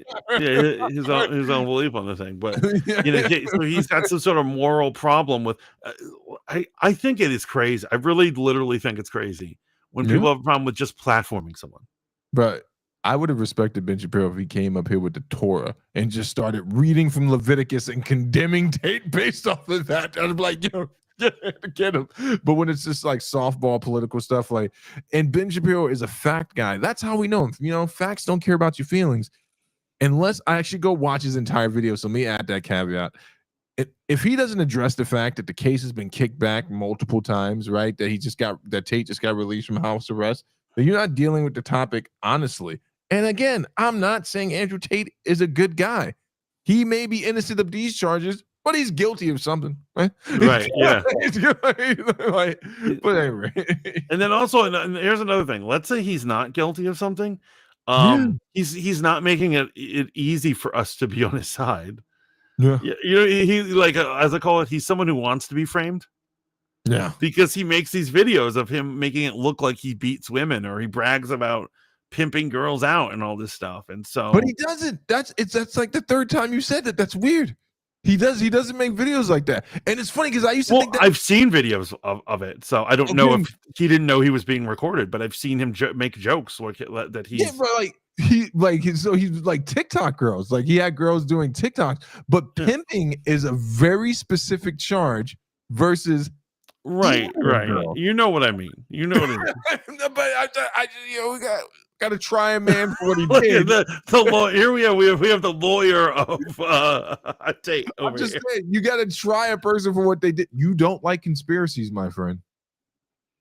And the first thing that starts with, no, you don't like conspiracy in the legal sense. Oh, right. You got to treat the man fairly. Let's get back to Ben Shapiro, you psychopath. Yeah, let's exactly see what this fool has to say. We talk about his Hustlers University, and I think that those are extremely valid criticisms. I don't understand a lot, but I think to go after Benny Johnson, also bringing in of all of this, Russell Brand then suggested that anyone who objects. What's wrong with Russell Brand? Damn, he's not. I think to go after Benny Johnson, weird. And of course, rushed to the defense of all of this, Russell Brand then suggested that anyone who objects. What's wrong with Russell Brand? At the door, here was what Russell had to say.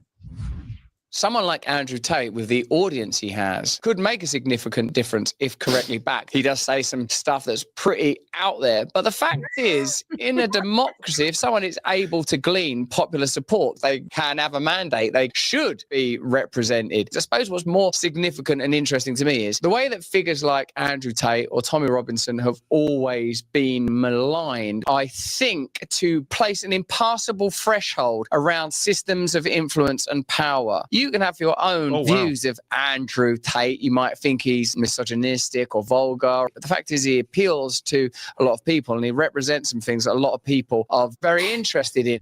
Okay, so I think that the way that some people are defending Andrew Tate today is a conflation of a couple of different ideas. So I think there is a big difference between having people on, have whoever you want on. That's totally fine. Free speech and all the rest. That's totally fine. And cheering on bad people. What he's basically saying is, I believe in free speech, but who don't actually care about your principles. And Andrew Tate is the latter. Now, again, let me say right at the outset, I am not upset at all with anyone actually just interviewing Andrew Tate. Go. Yes, you are. You made an entire video about Benny Johnson. Have at it. There are tons of excellent questions to ask Andrew Tate, but none of these people are asking Andrew Tate any of those questions. Instead, a lot of people are sort of glomming onto his very online popularity in order to get clicks. Now that's a valid point. I don't think you gotta Ben ask knows the motivation. You got to ask Andrew Tate the hardball questions as well as the fanboy questions. You know, and I don't mean us fanboys. You know, right? Like, yeah, no, I know what you mean. Yeah, for fanning from. And it's true. Well, here's the thing. She's a lawyer, so she's a snake. The girl who was praising Tate earlier. She's a woman, sir. She went to college. She's a grown woman. But she's a snake who happens to be a snake, right? And so remember, she's a defense attorney. So you know, like she practices every day how to like bend the truth and reality to fit a narrative. And so I think she's finally comfortable. I think she generally is a fan of Andrew Tate, and I don't think anything's really wrong with that per se.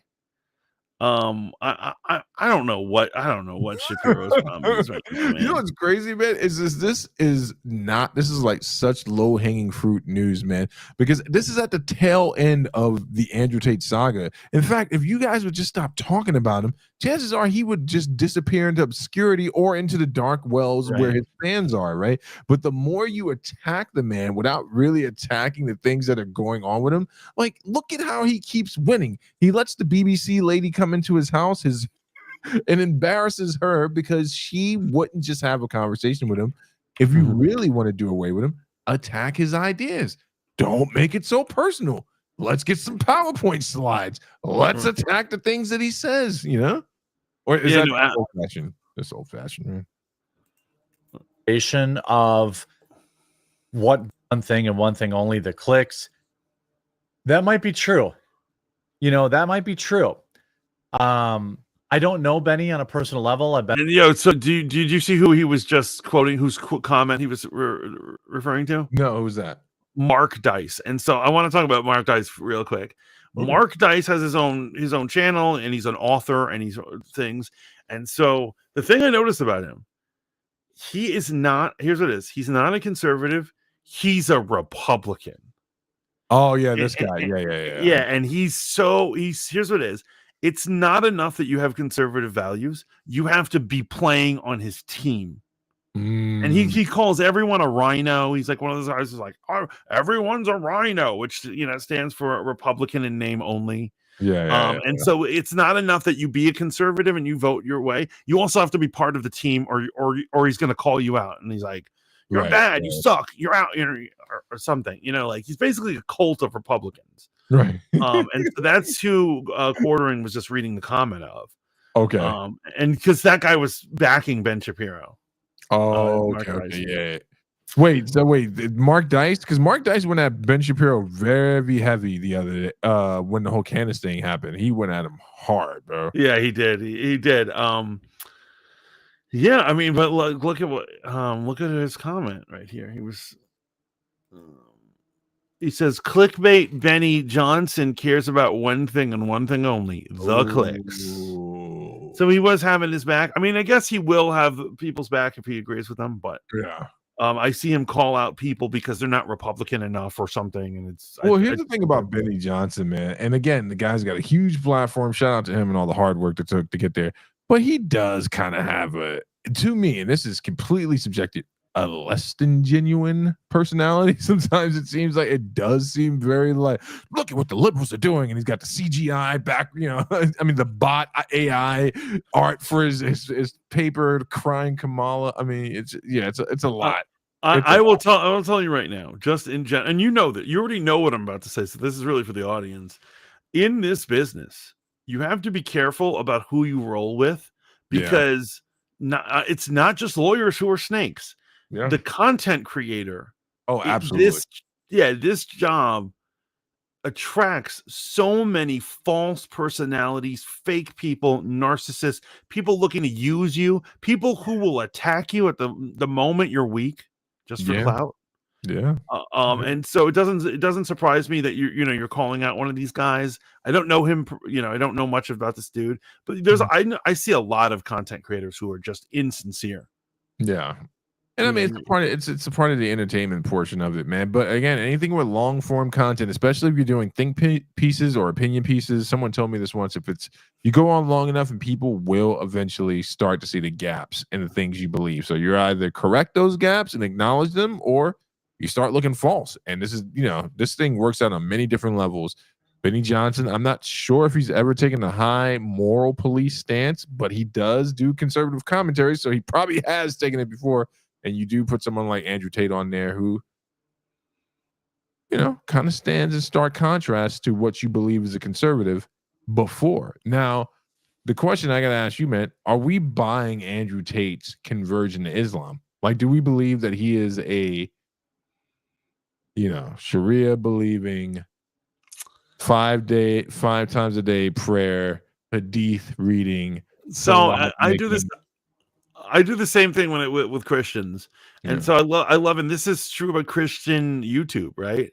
They're always questioning whether someone is sincere or not. Like, for instance, these OnlyFans girls who are like, "I've now found Jesus. I'm turning from OF," and they're like, "Is this girl legit?" And they'll make a whole video on it, and it's not our place. It's not our place to judge them. It is Jesus's job to decide. Where did you hear that you're not supposed to judge? It's not. No. In general, you can judge, but what I'm saying is, it is not any of us to say if someone is a real Christian. Only Jesus can make that decision. Or their fruits, as it says in Scripture. Right, but you could be misreading their fruits. You don't know. We don't know anything about these girls' hearts. And so the other day, I saw Alan Parr doing a video about a girl who's like, and all these things. And he was very respectful and he was cool about it. But at the end of the day, we don't really know what these women do with their time or energy when they convert away. And from I think I hear what you're saying. But even the wise Bereans, when Paul showed up, tested Paul. You know what I'm saying? Like, he was an apostle. So it's one thing to doubt the validity. I see what you're trying to say. Like, you're a friend of whores, and I love that about you. You're the biggest. But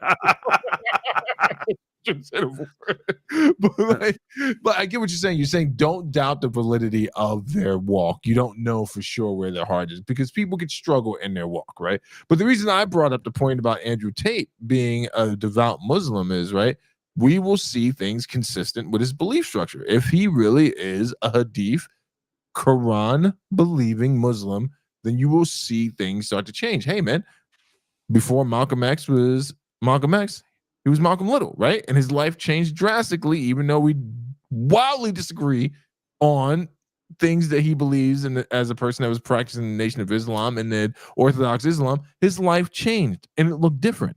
So now we have to see if Andrew Tate's life changes and it looks different. Thus far, it started to look a little different. We'll see though, right? Or you don't buy it. You don't buy into that. So the thing that I don't buy into, I'm going to get canceled if I say, but we are the Fanboy Modeling School, so let's get into it. I don't think if he's a sincere Muslim, I don't think there's going to be a change for him, because I don't think I'm not a Muslim, and so I don't believe Islam saves.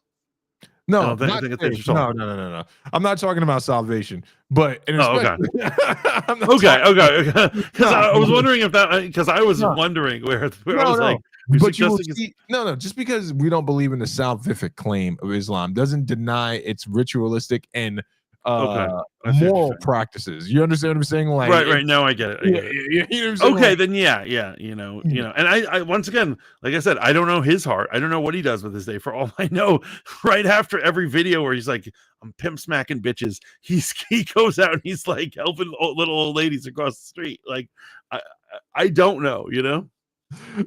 I think the point I'm trying to make is, man, like if he is actually changing his life regardless if he's going to hell or not, which is a big deal. And if he continues on the path he's going, he is going to hell, make no mistake about it. But if he starts to change on an earthly plane and becomes more disciplined and constrained in his words, as Islam says that he should, then I'm going to be interested to see what would be Ben Shapiro's reaction to him. Because right now I'm not understanding what the problem is, other than you're making a moral claim. Ben is not making a religious claim against Andrew Tate. He's making a moral claim against who he is as a person. So if his morality starts to clean up, right, his earthly ethics and morality starts to clean up, then would you still have an issue? I think it would be more consistent if Ben just came out and said, I am a Torah-believing Jew, and I believe that man's religion is false, and I believe he's going to hell. Just say it, bro. What's wrong with just say it, Ben? Just say it. And but like, I just think he's power hungry right now. I think he literally thinks he can choose who is a conservative or not. He thinks he's the king of the conservatives. I mean, you guys all put him up there. I've been warning y'all about him and Drake for years, and now everybody wants to jump on the bandwagon. I've been warning you. Let me just make sure I get the voice track right. I've been warning y'all about Drake and Ben Shapiro for years, and no one wanted to hear what I had to say. Everyone's like, oh, you don't understand the music, it's so catchy. I'm like, it does not matter. Satan probably made some catchy bops too. But here we are, Drake suing. Drake is this dude is I can't even with him.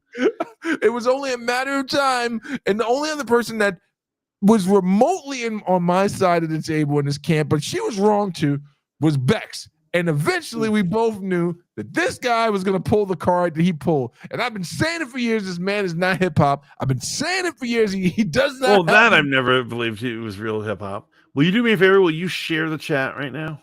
Yeah, I can share the chat. My chat died again. You see what happens when you kick truth, man? They start removing your chat, buddy. Oh, I think so. I think absolutely so. So for those who don't know, Drake has decided to sue his own record label because he believes that there was a conspiracy, because they're the same record label as Kendrick. And that he believes that they essentially, I don't think he uses this word, but he's like, they basically should have protected me from that ass beating I took in a rap battle. That's me summing a lot of complicated things up into an easy format. Right. So this is a wild thing, man. This is a wild thing in the battle and the beef to say my record label was supposed to protect me, but I guess we have to deal with. Let's start with what he's claiming. Drake is upset that Kendrick Lamar insinuated that he is a pederast. Right. Do we believe Drake is a pederast? Is there any formal evidence that confirms that he is a pederast or has done any pederastery? Like, is there anything out there that is actually factual, or is it all conjecture? I know, like, go ahead, you're in the pop no 2 world, bro. Has Drake actually been caught with a youngin is what I need to know. Yeah, no, I don't think so. I don't think there's just been shady behavior. Maybe a comment about what's her face. Remember that girl from Stranger Things when she was underage? What did he say? In his song, he's like, "Oh, okay. I don't listen to his music." he has a song where he has a lyric about texting her and stuff like that. And so whether these alleged texts are real or just him just rapping, I don't. He's never been caught per se, right? Right. I think there was one incident when he took a girl up on stage, and he was making comments about her body, and she actually said halfway through, she was like, "I'm 15," and then he just continued to sexually harass her on stage. Okay, I've actually seen that clip, and I'm not defending him, but this is one of those things. That's just definitely a telephone game. Do you know that girl showed up to that concert with her dad? that breaks my heart, man. and the young lady who is now a grown woman came out. And she was like, "I got up on stage. Drake said some things, and I was like, he's like, how old are you? It's your birthday today?" And she said, "I'm turning the stage." And then Drake embarrassed and all this stuff. And she's like, "He never tried to do anything inappropriate with me." So right, he didn't. I know he didn't anything. And once again, this is all like you said, telephone game. Yeah, it's what they're cute. Yeah, he didn't really try to make a move on her. He was just being sexy on stage. I mean, that's not a crime. It's not, you know what I mean? Like listen, I'm not defending. I just want to know factually, because I'm making a point on the scale of hip hop. Why this is bad for Drake is, if it ain't true, that just means it was some stuff said in the battle, man. It was just shots taken, shots fired, man. We all know that Tupac did not have sexual relations with Faith, but you know what made it so crazy that he said it was because it was a picture, and that's all there was. It was a picture of him and Faith Evans. There was never any coitus, but Biggie took it on the chin like a man, right? Because he's like, this dude's gonna be dead in a few months anyway, because he's a ballerina pretending to be a thug, and there's only one way this can go out. It can go down. Drake should have responded this way, like, "I'm not taking any gruff from a short wannabe Crip. Let me get where it hurts." And I mean, also you did, but your record label doesn't step into a battle to protect you. But I've been saying this for years. Same thing I said about Meg Thee Stallion. Yo, you gotta pay your side of the check. You talk that thug stuff, you get shot in the foot. Don't cry about it. Just take the bullet and keep moving. You know what I'm saying? This is hip hop we're talking about, right, Mantis? Yeah, no, I agree with everything you just said. Roxanne M says, Steve, he is a fan of high school girls basketball. I don't know. Do we have proof on that? Do we have a confirmation? That's an actual thing. I admit, once again, it's a pile of shady things. Yeah. Right. Wait. But is there this? Did my point just go over everyone's head? Yo, it's just something that some dude said in a battle. Your record label doesn't need to prove you, unless is there some evidence of him actually doing something, and that's why he's reacting this poorly. Oh, you're saying maybe he's so defensive that he's actually guilty. I'm not insinuating anything. I'm saying this was a rap beef. People say stuff in rap beefs. If it ain't true, just let it go, bro. You know, I know any sane person would have let it go a long time ago. And he's trying to sue everybody. He's trying to do all these crazy things. And I don't know what is wrong with him and why he feels like he can deal with it like this. And because you know what it is, it's going to get thrown out. It's going to get thrown out because people say all sorts of crazy things in music. Music is actually, believe it or not, extremely protected language because people have been trying to sue over it all the time. People, tell stories of murdering people and doing all sorts of crazy things. You know what I mean? People have been trying to stop people having free speech in music since the beginning of time. Yeah, but here's the thing, man. We're talking about hip hop. I'm going to bring y'all down to the level that you need to be brought down. I don't know where all this altruism and all this stuff came in. Because I'm thinking like of the court, the way the court is going to think. The judge is not going to be like, yo, this is hip hop. No, they're going to think. This is the court of public opinion. This is where Drake is being tried. We know the case is going to get thrown out. The court of public opinion is where he's being tried right now. I would like to present this right here, right? If Drake would have just taken this L or came back and made it a forever war, this wouldn't be a problem. But this is what I've been saying since the onset of Drake's career and who we invite to the table as a hip hop artist. Notice, I'm not bringing up anything about Arbery's race. I'm saying as a hip hop artist, he's not built like that. He lacked the ability to really be considered a hip hop artist. And now look, we got this man suing on the point of anti-Semitism. This is what happens, not his race, when you invite people to hip hop who should not be in it. And all you people who listen to his music and you kept trying to tell me how he's one of the greatest subjective lyricists, you're all culpable. Look at what you've done to hip hop. Wait, hold on. Well, I know you're not talking to me. I'm talking to you too. All of you. I never said he was ever any great anything. I'm talking to all you non-hip hop purists. You see what happens when you stop being pure? You start getting 6'9" women getting shot in the foot by 4'5" Canadians. Like everything's crazy now, bro. Yeah, I heard someone the other day call Tory Lanez, and I love Tory Lanez. Tory's my man. They said she was in they were like, she let herself get shot in the foot by an immigrant midget.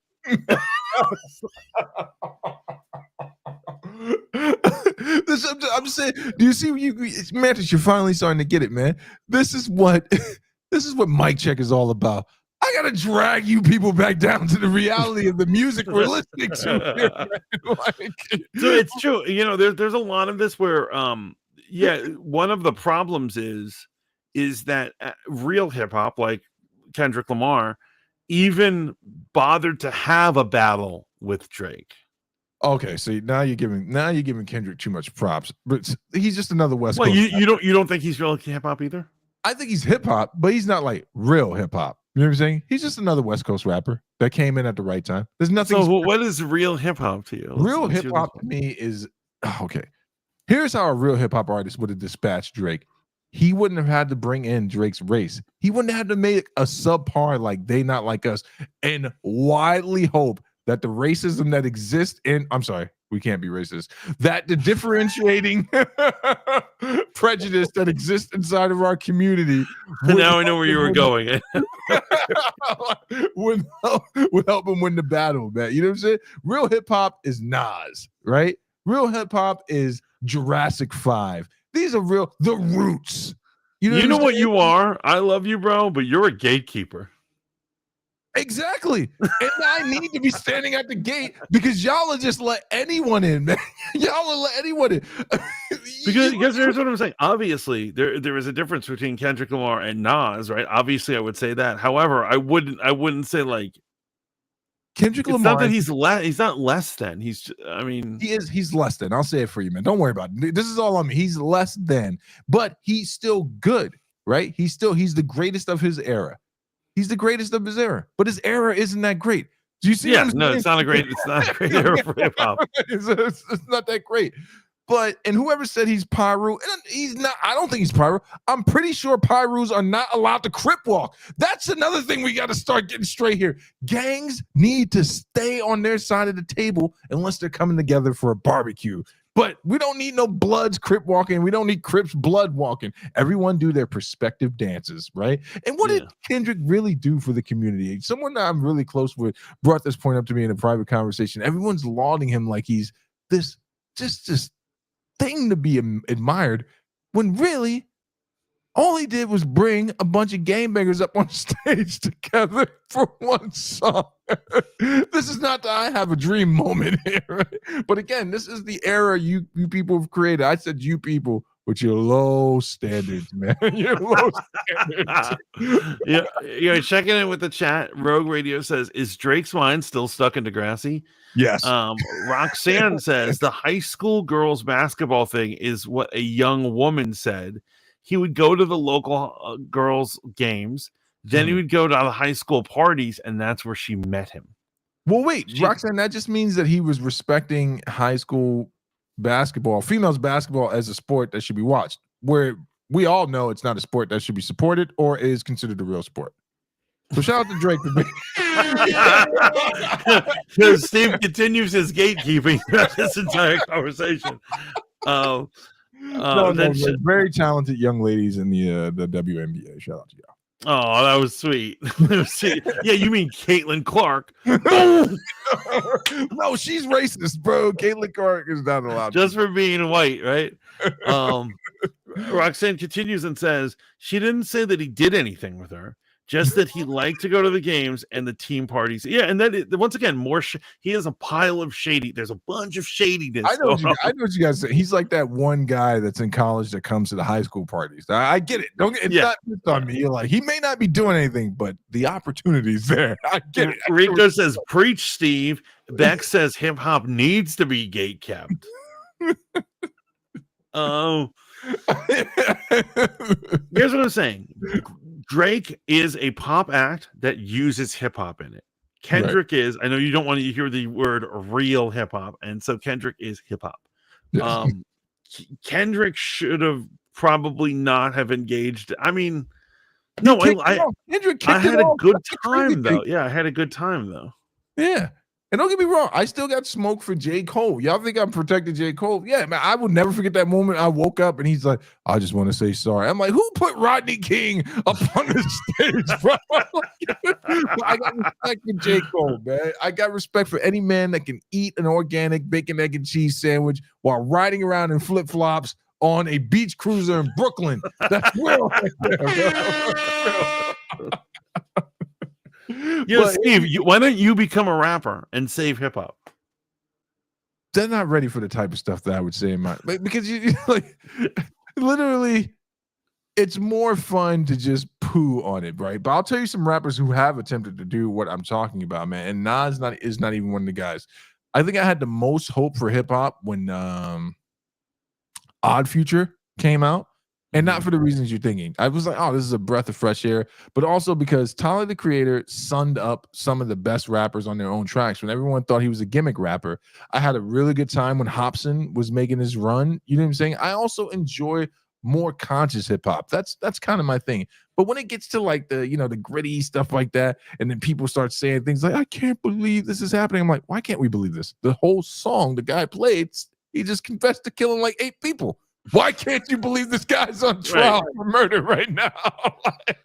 Or my favorite is when they're on trial for murder. They're suddenly like angels. No, I'm just an artist. I'm just a simple artist doing my thing. Like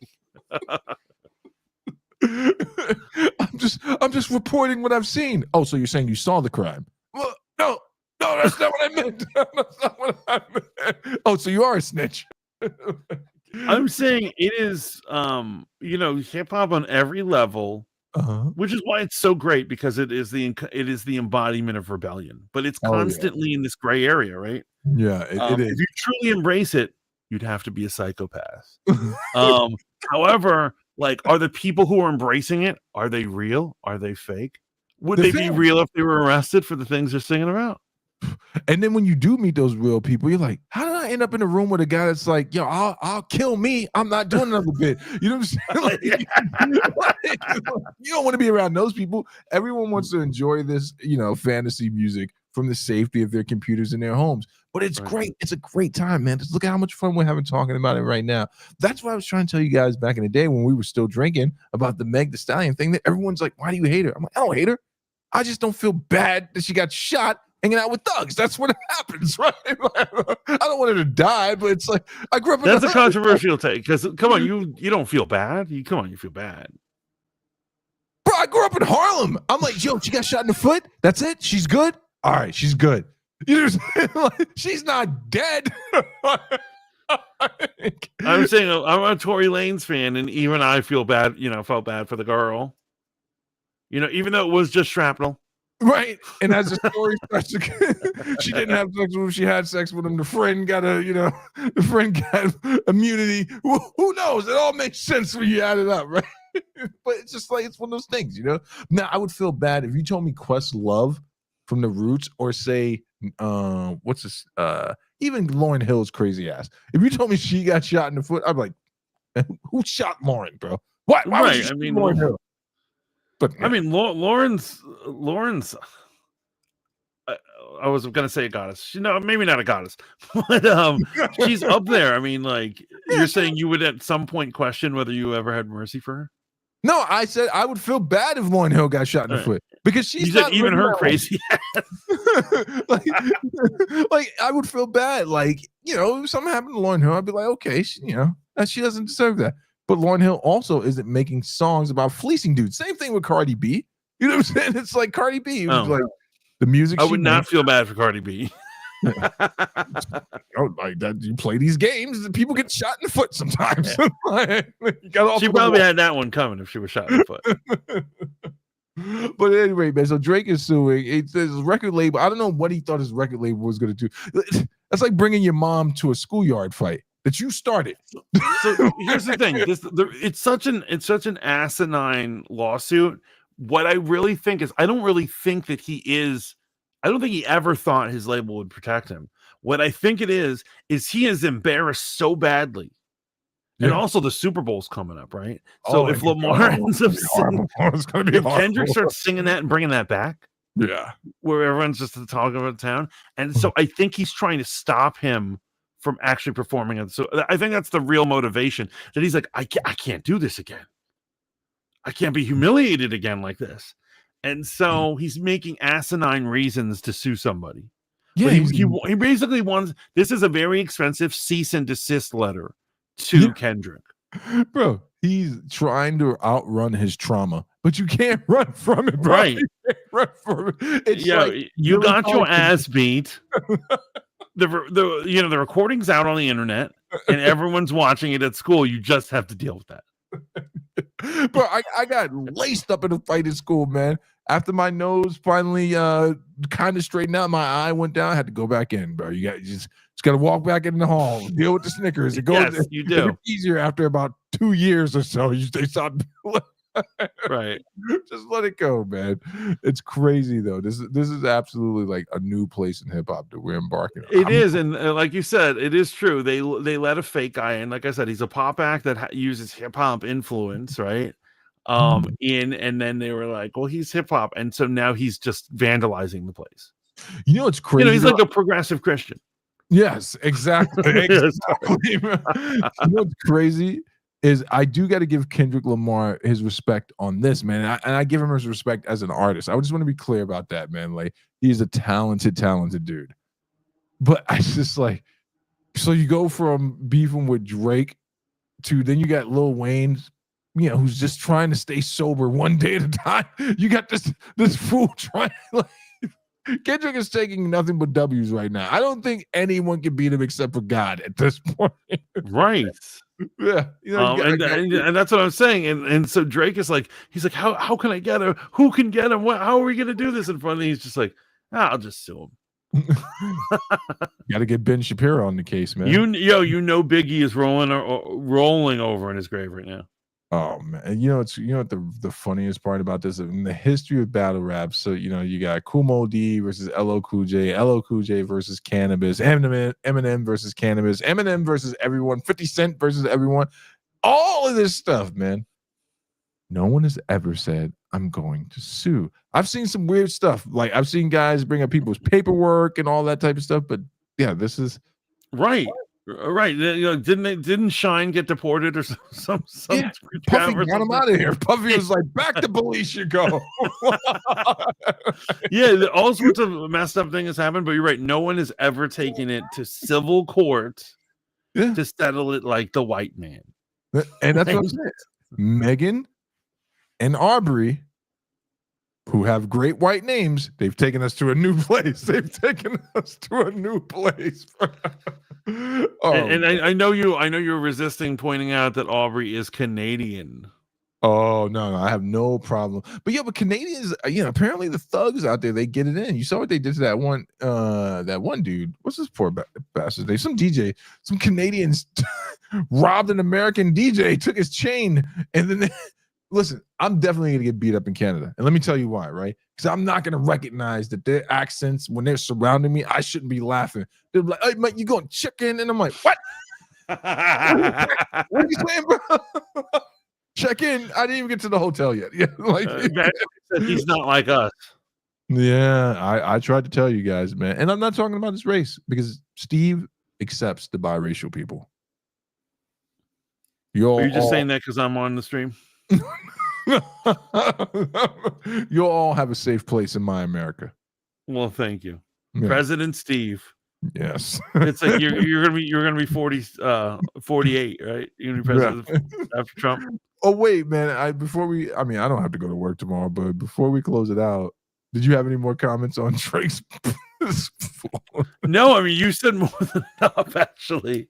So why don't you take us away on and tell me what's going on with these inauguration things, man? Because I avoided watching anything. It looks dangerous. You want me to stop sharing my screen? Yeah, could you? Yeah. Because I heard some women got mad at a white man. What happened now?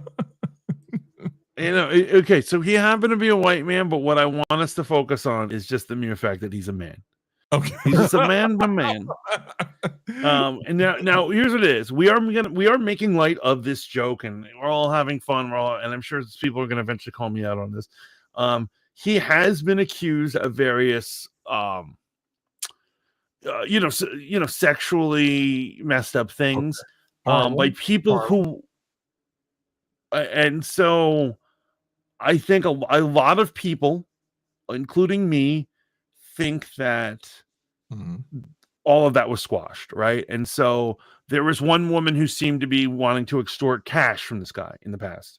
Who is this we're talking about exactly? Is this Pete, the guy? So Pete Hegseth, right? Okay. He is up for the defense Secretary of Defense. Okay. He was in the military, had a career in the military, and then he ended up becoming a Fox News contributor, right? Right. He still is like, he's known as like Captain America because he's always super patriotic, super military based dude. And Trump wants him for Secretary of Defense. Okay. And so far, the left has done everything to try to stop him from coming into power, including he has all these tattoos from when he was in the army, and they were trying to say they were white supremacist tattoos. Oh, okay. It literally is a Christian cross on his thing, and they're saying it's a white supremacist. Yeah. I remember this. I went down that rabbit hole. Yeah. They tried to get him for multiple counts or things about interactions with women, and this is a common one. It'll be something like 20 years ago, a coworker who doesn't want to say her name is accusing you of something when he's running, for the, and so these one by one these things would fall away. They have, and so finally they're trying. These leftists they have one route left, and we're gonna see what it is. Because they ran out of ways to like trash him. Yeah. Kerry nominee Pete Hegseth was grilled over sexual assault and aggressive drunkenness allegations by members of the Senate Armed Services Committee at a hearing to confirm his nomination. The former Fox News host came out fighting against relentless questioning by Democratic senators in a measured performance that humiliated his opposition. Elizabeth Warren was ridiculed by the audience when Pete Hegseth delivered the perfect response to her question. In other words, you're quite sure that every general who serves should not go directly into the defense industry for 10 years. You're not willing to make that same pledge? I'm not a general, Senator. You'll be the one, let us just be clear, in charge of the Hegseth then slammed the inflated bureaucracy of the Biden administration in the area of defense. Bloating. What are you going to do about that? Senator, we're going to address that. We won World War II with 7 4-star generals. Today, we have 44 4-star generals. There's an inverse relationship between the size of staffs and victory on the battlefield. We don't need more bureaucracy at the top. We need more warfighters empowered at the bottom. Pause it real quick. So it's going to be my job working with those that we hire. In the fantasy land, who are these two women over his shoulders?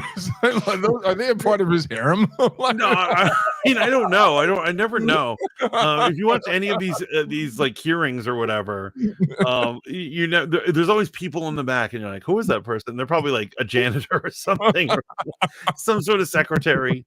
Okay. But basically, one of the major things, and I I chose the wrong clip. They tried to hit him as when he was on Fox. He said, I don't believe women should be in combat. Oh yeah. Right. And all the women in Congress, all the left women, were just hammering him about it, like, nagging him beyond. Doesn't he have like a semi-reasonable point? Like he doesn't want to see women like captured and like tortured, or does he think it impacts the actual? Well, he said this country needs more mothers, not more female warriors and stuff like that. And so, obviously, I think someone like me thinks that's a fine answer, but other people are like, "That's absurd. How dare you say that a woman might want to become a mother?" You know what we should do one day, man, just to get the facts straight? I wonder how many other countries have co-ed fighting forces. And just to know, I just want to know what other countries besides America, Israel, Britain as well. I believe they're co-ed. Oh, I don't know, but I wouldn't be surprised. China. Well, China's inside the administration to identify those places where fat can be cut, so it can go toward lethality. Hegseth then owned Senator Mazie Hironie after she peddled unproven anonymous allegations. No. Multiple false anonymous reports peddled by NBC Do you News know that run the directly drinking on the job contradictory to the dozens of men and women at Fox News contemplated Channel and who I work with I'm not came hearing on the the answer to my record question. and said In your they've opening never seen statement, Mr. Hegseth, This commentator blasted the senator for her confused line of questioning. She said, Mazie Hironie might be the least intelligent member of Congress, and that's saying something. This line of questioning is unbecoming of her position as a United States Senator. I stand with Pete Hegseth. She was asking him about Senator times Kristen when she was Gillibrand drinking. then had a total meltdown about the role of women and trans people serving in the military. In the DOD. Everything you've said in these public statements is politics. I don't want women. I don't want moms. What's wrong with a mom, by the way? Once you have babies, you therefore are no longer able to be lethal. I mean, you're basically saying women after they have children can't ever serve in the military in a combat role. It's a silly thing to say. It's a silly thing to say beneath the position that you are aspiring to. To denigrate LGBTQ service members is a mistake. If you are a sharpshooter, you're as lethal regardless of what your gender identity is, regardless of who you love. So please know this to be a true statement. So you say political thing, you say it undermined us, social engineering. I don't know why someone having to publicly say or not publicly say who they love is social engineering. I think Hegseth's courageous performance was widely praised, Courageous. with Senator Jim Banks urging his confirmation as senator. I think I would have broke down crying if all these women were yelling at me. These chicks are blasting you. Like, they're questioning you every time you went out drinking with your friends. They question you for things you've said in the past. Imagine how obnoxious that is. That's a little transference there, buddy. Just like she's questioning me for going out drinking. Stop, leave me alone. But like a true American hero who withstood it all. Soon as possible. Welcome, Mr. Hegseth. You've conducted yourself very well today.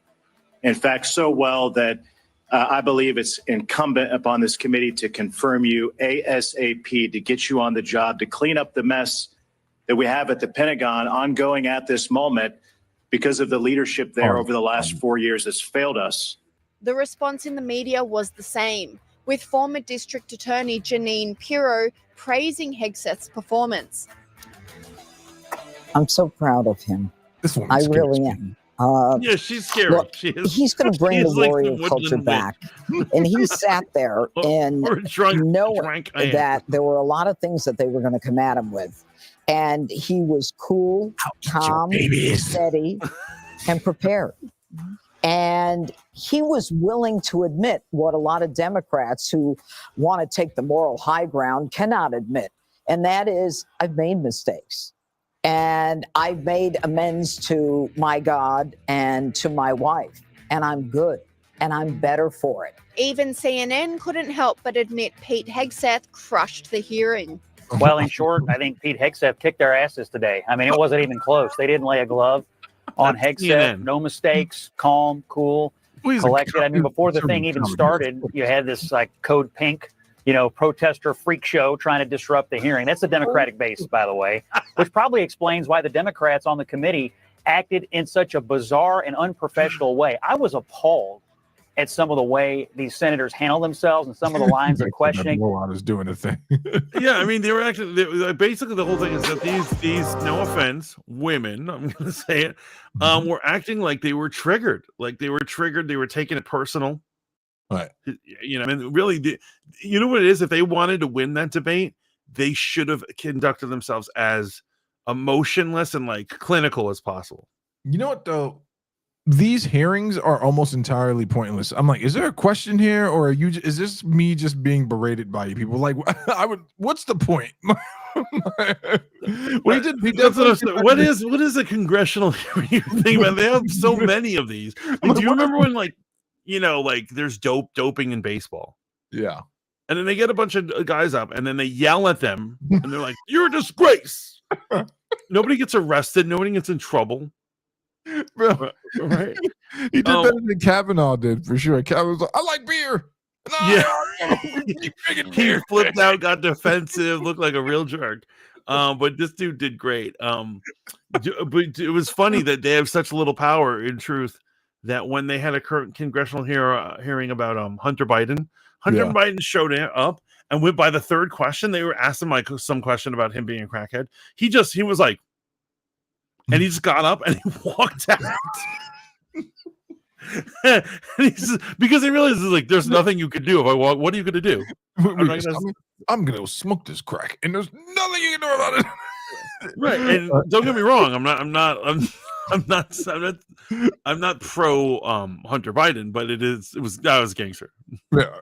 Izzy says they thought it was the He-Man Woman's Hater Club. And then the day after they do his pick, you know, Trump's pick for Attorney General, who's a woman, Pan Bondi. And I will just say this, I love this. They'll try to catch people on believing the conspiracy of a taken election, right? The election of 2020. You know, that false election that will one day removed from the history books. Hey, before you go any further, you know we don't have a real pope, right? What? There hasn't been a pope in quite some time. There's a false pope sitting on a chair, and we didn't talk about. Yeah, I absolutely agree with you. Yeah, no, I do. Some of the things he said are just so. No. We'll get into another. I just want to throw out there. There's a false pope. Mel Gibson. No enemies to my right. Oh, okay. But what was I saying? Pan Bondi, and so they asked her straight up. They were like, "Do you believe that there was, you know, the 2020 election was stolen?" And she simply goes, "Joe Biden is the president of the United States of America." And they say that was not an answer. We want an answer. They keep asking, and she just keeps repeating that line because she you know obviously thinks it was stolen, and she's not going to say it. It was awesome. It was awesome. Soy green is made from soy green. What do you think of people? Soy green is made from soy green. But ultimately, when does Tulsi go on? When does her? I don't know, but I can't wait to see that one. There's so much winning going on. There's so much winning. It's hard for me to front right now. I'm happy, man. And I think now all of our listeners, if you're a leftist listener, well, I applaud you for staying a fan. But you know, you're losing right now. You're losing hard. That Trump's so hot right now. He's so hot right now, right? No mo. I think that was everything. Yeah, I think that was everything. We did wonderful today. Did you have fun tonight? I did have fun, man. Next week, for sure, we have to talk about Mel Gibson on Joe Rogan. I meant to throw that in there. That was a fascinating. Just the clips alone were amazing. Mel Gibson is a terrifying human being. He's one of the last original souls. Let me put it like that. Yeah. He definitely pours whiskey on a steak that he doesn't cook and eats it for sure, man. But we'll also definitely talk about the false pope and the pope's thing going on, because I definitely have my opinions. Who can we get to come up here and talk with us about the false pope? There's got to be who's into that type of stuff. It's got to be someone zany though. We need a chapper. We need a yapper. We'll talk. We'll talk off camera. But I had a great time, man. There's such a different vibe when I don't have to get up to work the next day. Like, usually just pointed to the stream, like, all right, Mantis, say goodnight. It's over. Say goodnight. Yeah, you definitely done that. I'm on a roll, and you're like, so did you have fun? And I'm like, trying to smash my roll right now. But I'm fine. Well, I do have to get up for work, so there's that. Screw me. Yeah. But I had a good time. I'm hoping everyone in chat had a good time. I can't see their comments. I assume they love us. People are saying that they're applauding our takes for being free thinkers. One person claims that we've restored their hope in democracy. Everything's going as planned. I love to hear that. I hope you're not just lying to me. Those are real comments. I shared a chat, and it's like, you fools are going to hell. This Hogwarts game is fire.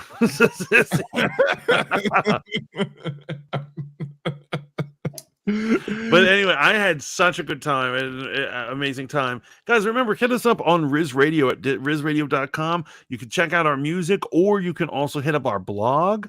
Of course, Fanboy Modeling School is up all week on as segments on Riz Radio, and then you can catch the Fat Mantis Saturday, Sundays at 6 p.m. to 10 p.m. on rizradio.com, where you get to hear Burn Your Degree, where I have zany takes and, of course, today's hottest music.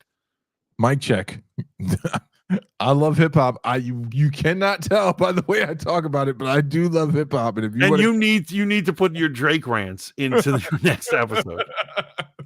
We should definitely talk about this on Sunday, but come check us out Sunday nights and usually Thursday nights. But here we are having a good time with you folks live, which is a change of pace, and I love it, man.